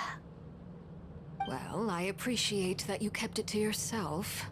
Much about the Crimson Moon is still a mystery, and I'd prefer not to end up as the object of an insane research project. Anyway, time is against us here, so if there's any other questions, they'll have to wait. I just want to make sure I've got one thing straight. In her letter, Sandrone mentioned that since you are unable to contain the iridescent moon's marrow yourself, you intend to leave it in my custody. Correct? That's right. For now, it's the only way I can pay you back for your help. The iridescent moon is already part of who you are, so with its marrow in your possession, you'll be even more powerful than before. Deal. Then let's get started. Get what started? What does this place have to do with the Crimson Moon? When I first became a Harbinger, the Jester gave me a book called Harry, also known as Leobranto Inamorato. You should be able to buy a copy next time you're in Fontaine. It's a love story set in the Crimson Moon era. But setting aside the tangled romances of its characters, it also records a few interesting details. In the Crimson Moon era, or so the story goes, there was an orphanage that received children from beyond the bounds of this world, and subjected them to a peculiar induction ceremony.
Beyond the bounds of this world?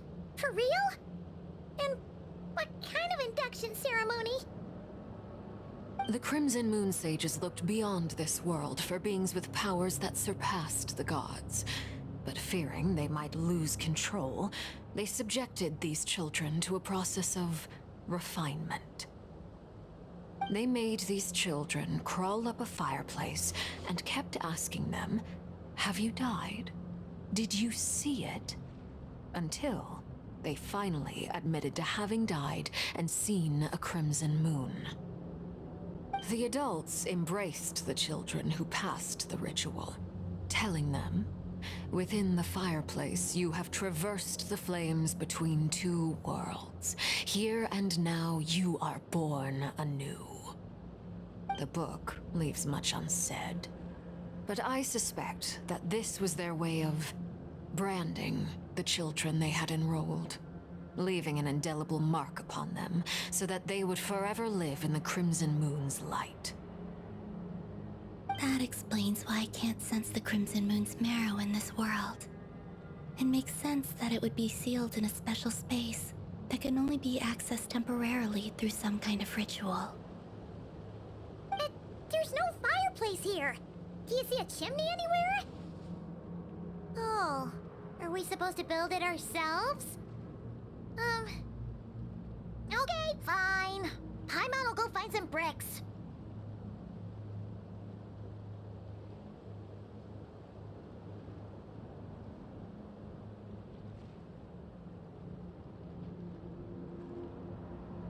That won't be necessary. The fireplace is purely symbolic. The key to the ritual is crossing the flames between two worlds. In other words, the flames that burn within me.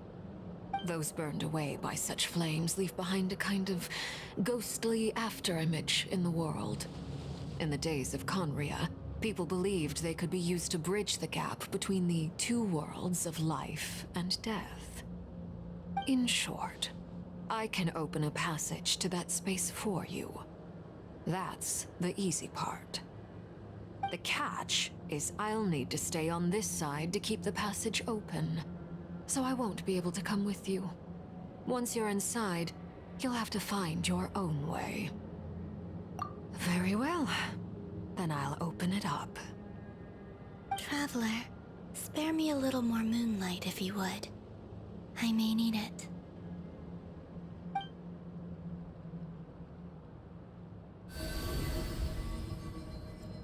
Thank you.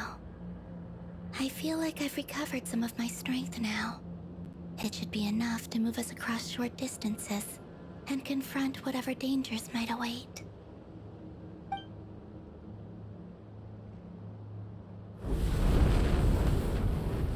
Mistress of the seven hues of ages past, great mother of the present, crimson-clad sovereign of the two realms, by fire severed, by fire renewed, I offer myself now and beseech your descent.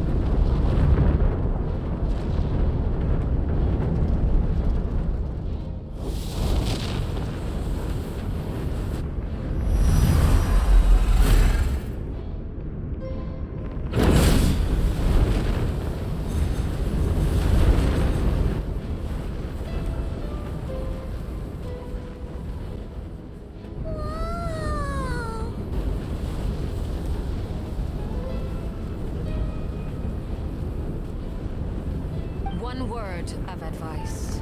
As you're crossing over, no matter what voices you hear, do not answer. Got it. I sense a sinister gloom inside, but also the familiar light of the moon. I feel that I am about to meet an old friend who has changed beyond all recognition. All right, let's go.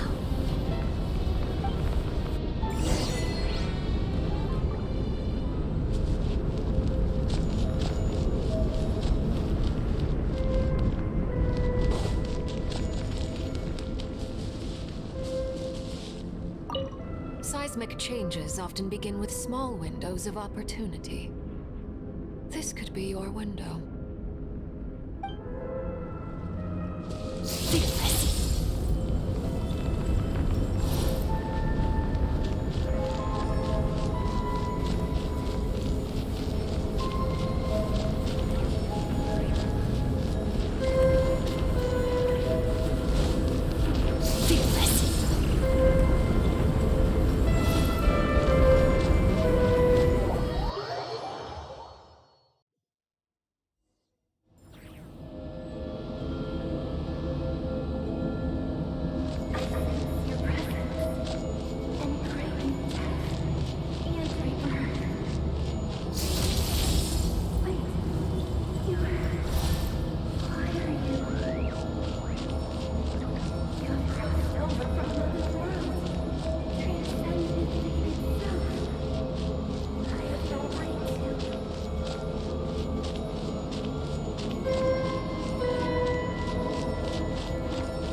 Mummified remains. Iridescent moon. Was this truly what you wished for? Careful! There's something spooky about this place. Feels like something is lurking in the fog. Paimon's right behind you. Whatever you do, don't run off without her.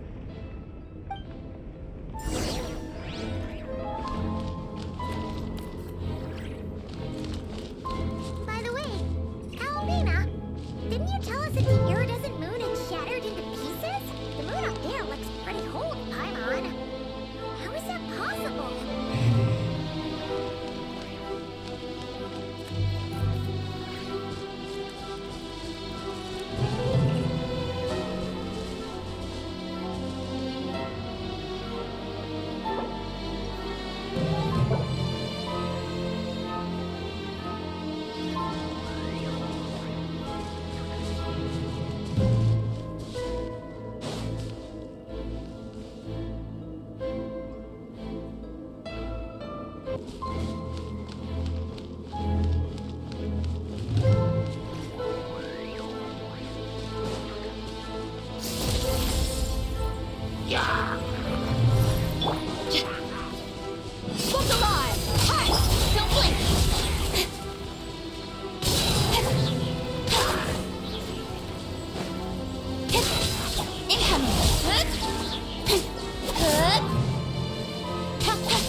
Let's get it on! Speed of light!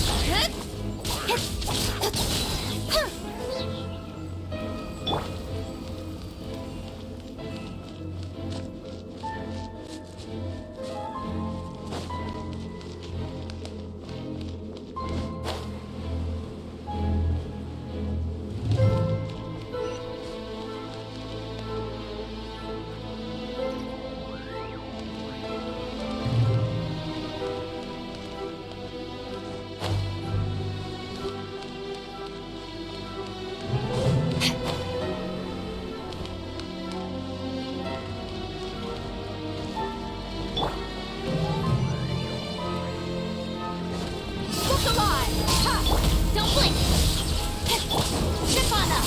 Let the mat hit. Annihilate. Power.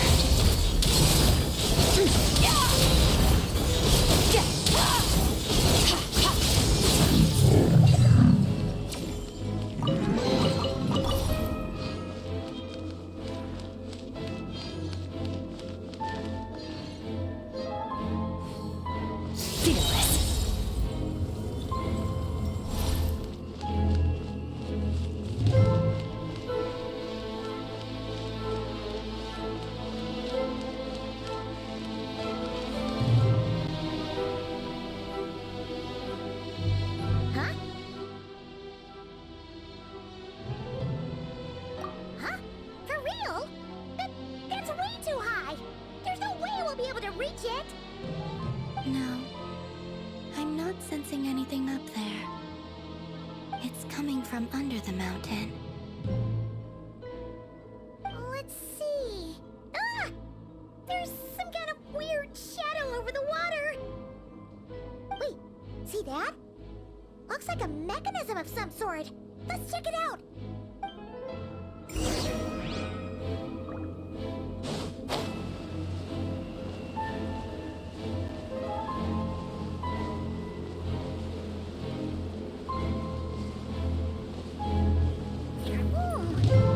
Looks like a device from the time of carrière.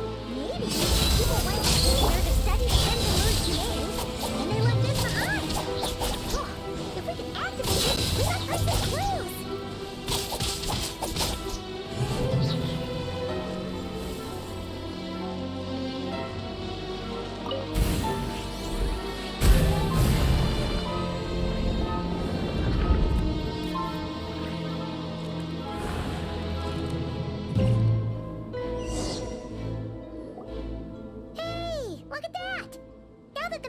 Running, the shadow in the water looks different.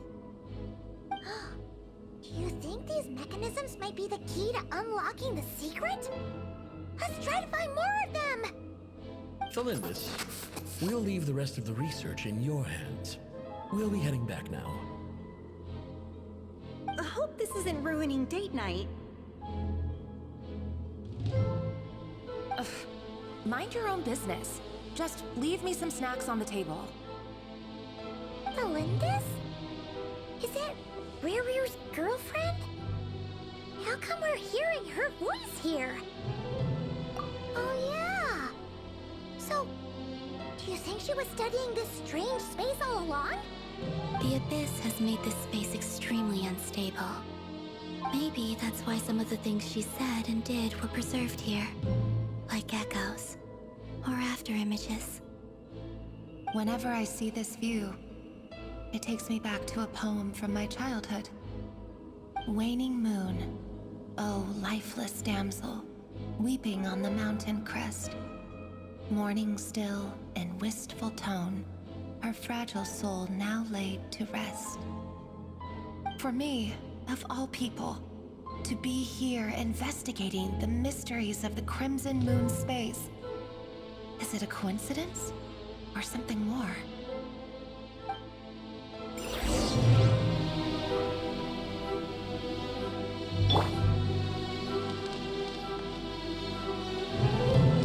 Merciless.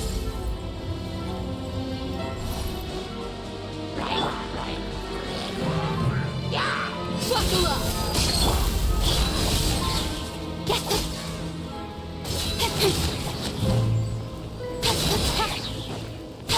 Incoming.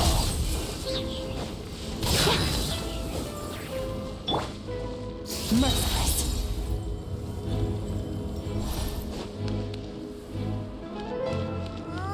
Looks like the Abyss has messed up this mechanism. We need to find a way to get it working again. Let's see if there are any other devices nearby.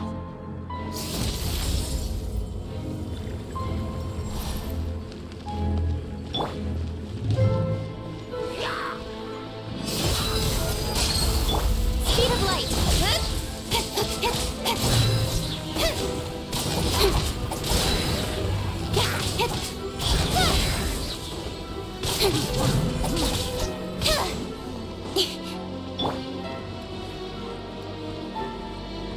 Don't blink. Hey!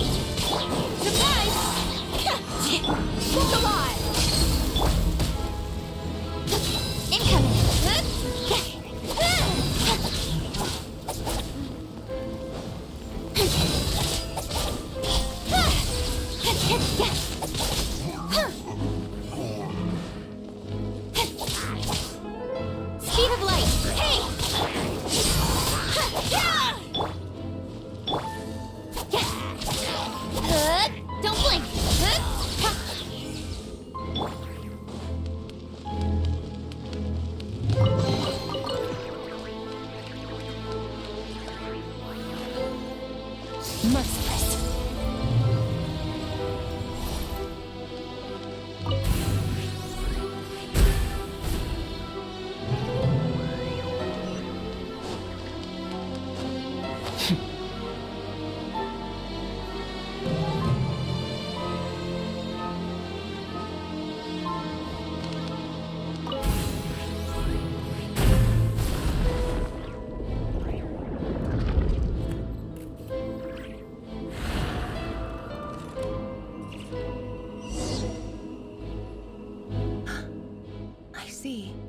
So the moon marrow, or rather the power of the 3 moons, is the key to unlocking.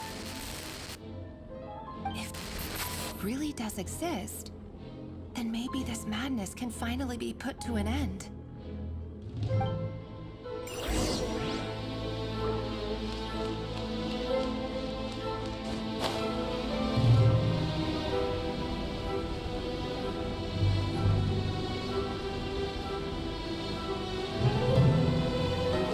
Merciless.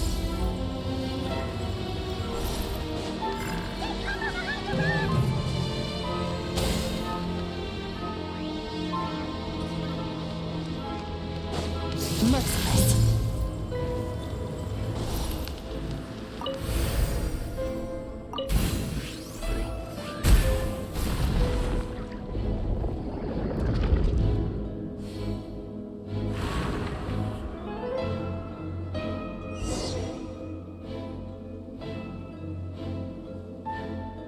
With the Abyss inhibitors in place, I should be able to access the chamber with the moon marrow.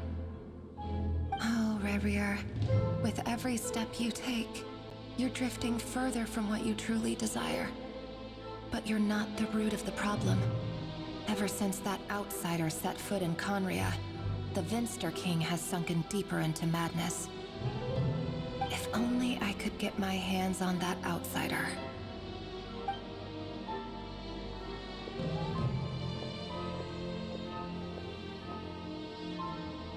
Hey look! The moon's reflection is back to normal! Belindis' voice mentioned a chamber with the moon marrow. Do you think maybe it's hidden in the moon's reflection? It must be. For within it, I sense the fragile aura of a dying soul. Then there's no time to lose! Let's go!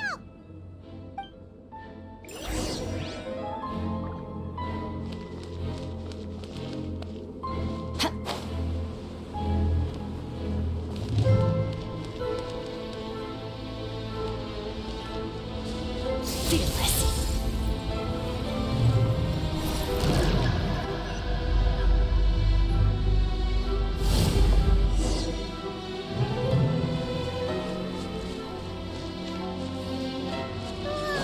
These things are so creepy!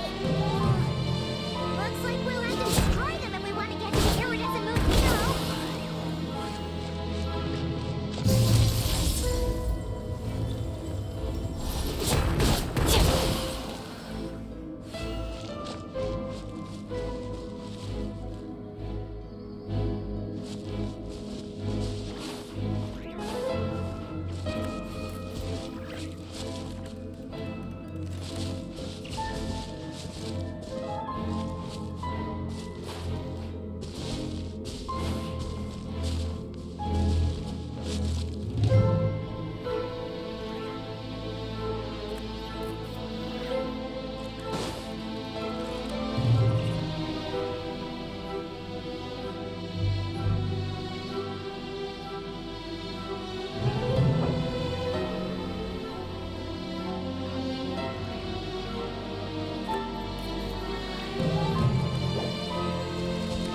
That must be the iridescent moon's marrow! Oh, we'll need to destroy these things before we can reach it!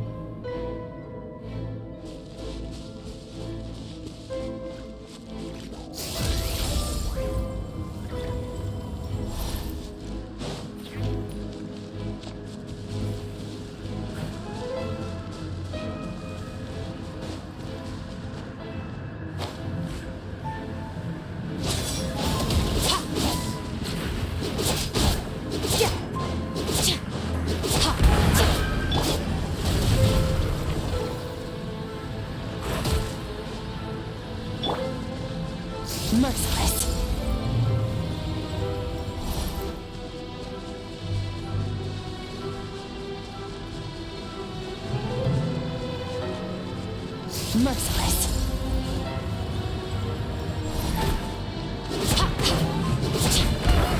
We're so close!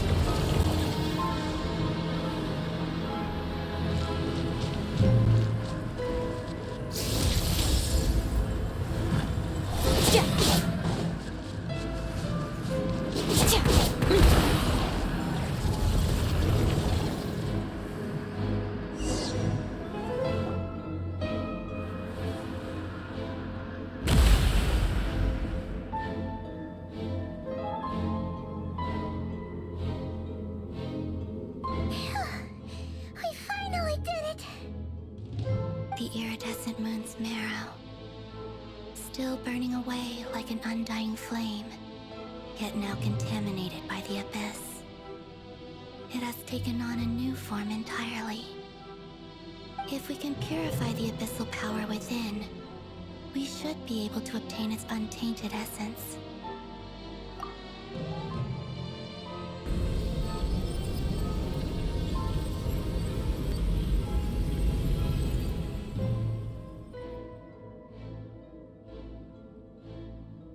It's so cold.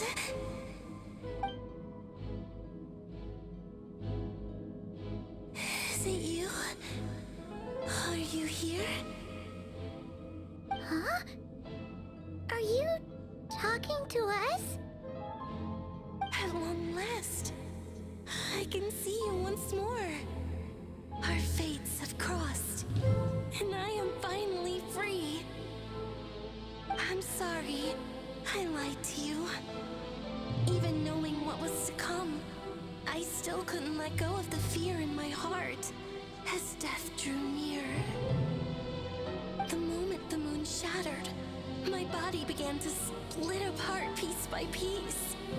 Like I was being cut into pieces by 1,000 blunt blades. My thoughts scattered as the cold crept in. But I could not bear to fade away like that. Tell me, what was it that brought you to us all that time ago? If only I had possessed your courage, then I might have been spared this torment more painful than death. You look so puzzled. That's how I felt too when I first saw you. But trust me when I say that everything happens for a reason. Farewell, Hypo.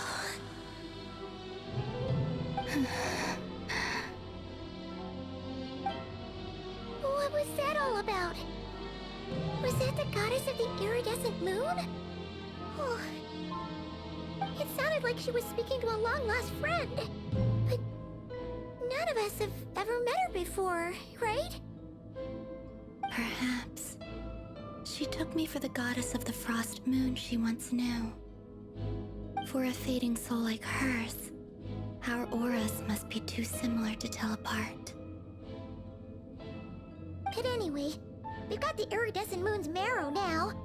That should help you regain your strength, right? Alright, time to leave this place and meet back up with Arlecchino. Let's go!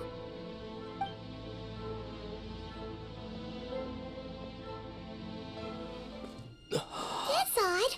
This place looks different than when we came in. Waning moon, huh? oh lifeless damsel. Oh.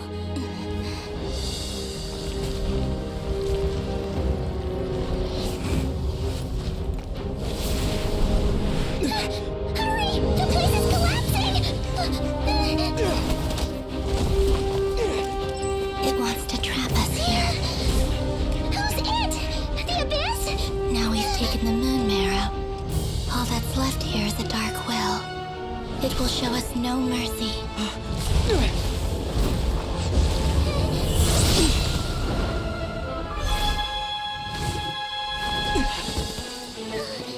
Give it back! The crimson moons! My marrow! My heart!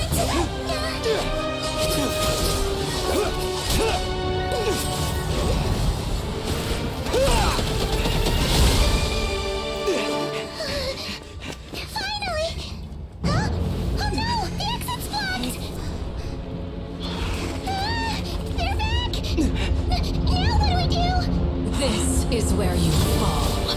Witness my rise. What are you waiting for?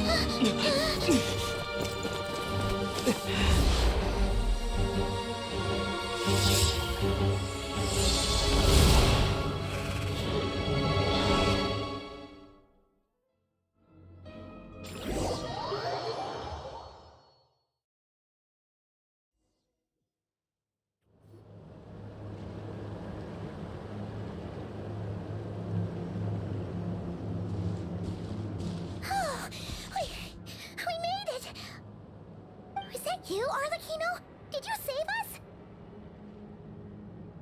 Wait, your hands! They're... Oh, this? Don't worry. It's a small price to pay. The Abyss wanted to trap you inside, and I defied its will by bringing you out. No wonder it's a little angry.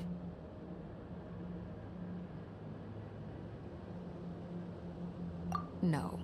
I have paid the price, albeit a small one, and it cannot be undone. My hands have already fused with the Abyss. Purification would simply destroy whatever's left of them. But surely... Oh... We're so sorry, Arlecchino. Paimon can't believe you'd make a sacrifice like this for us. As much as I'd like to call it a favor, the truth is I was simply holding up my end of the deal. Well, Columbina.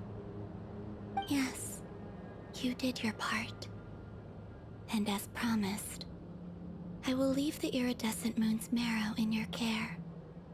From this day forth, may the two worlds' flames burn ever more brightly.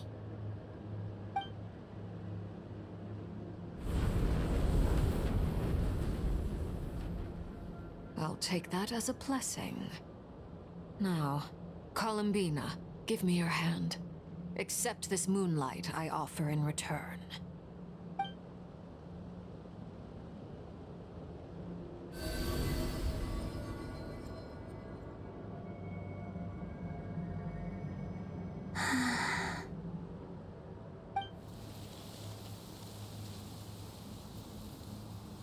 Feeling stronger?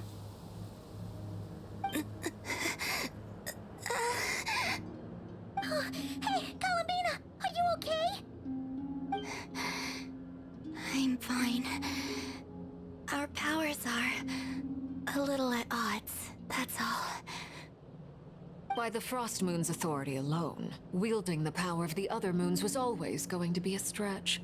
Still, I think it's fair to say that your strength has returned, at least to the level it was at as Third Harbinger. It's still not enough.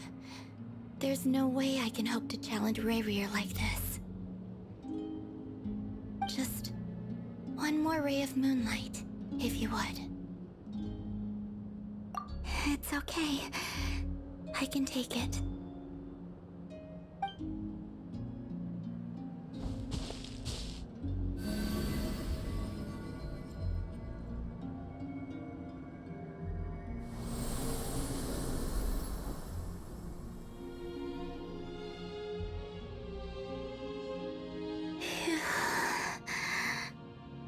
How about now? Fighting fit? At the very least, I won't have to stay hidden like before. I want to see him gone from Nod-Krai. The Rächer of Solnari and his wild hunt must be sent back where they belong. Well, it's good to have something to aim for. You certainly seem more alive now than you did earlier.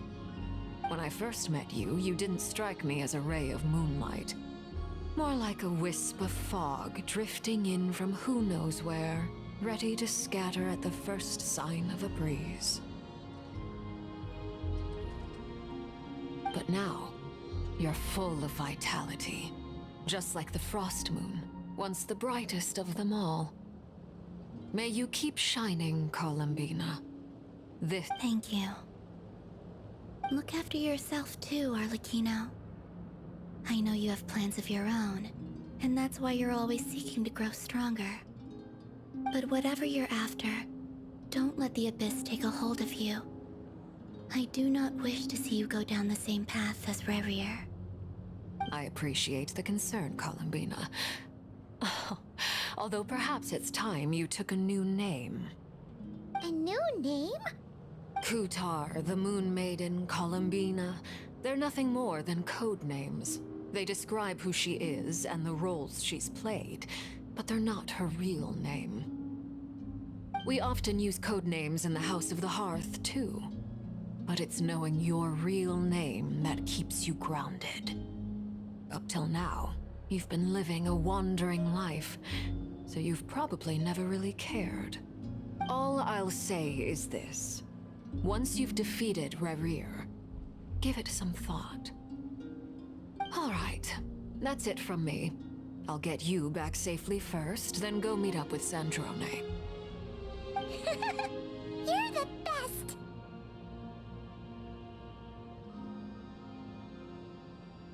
I appreciate the gesture. It speaks to your good character. Anyway, let's get going. There are more urgent things to do right now than trade compliments.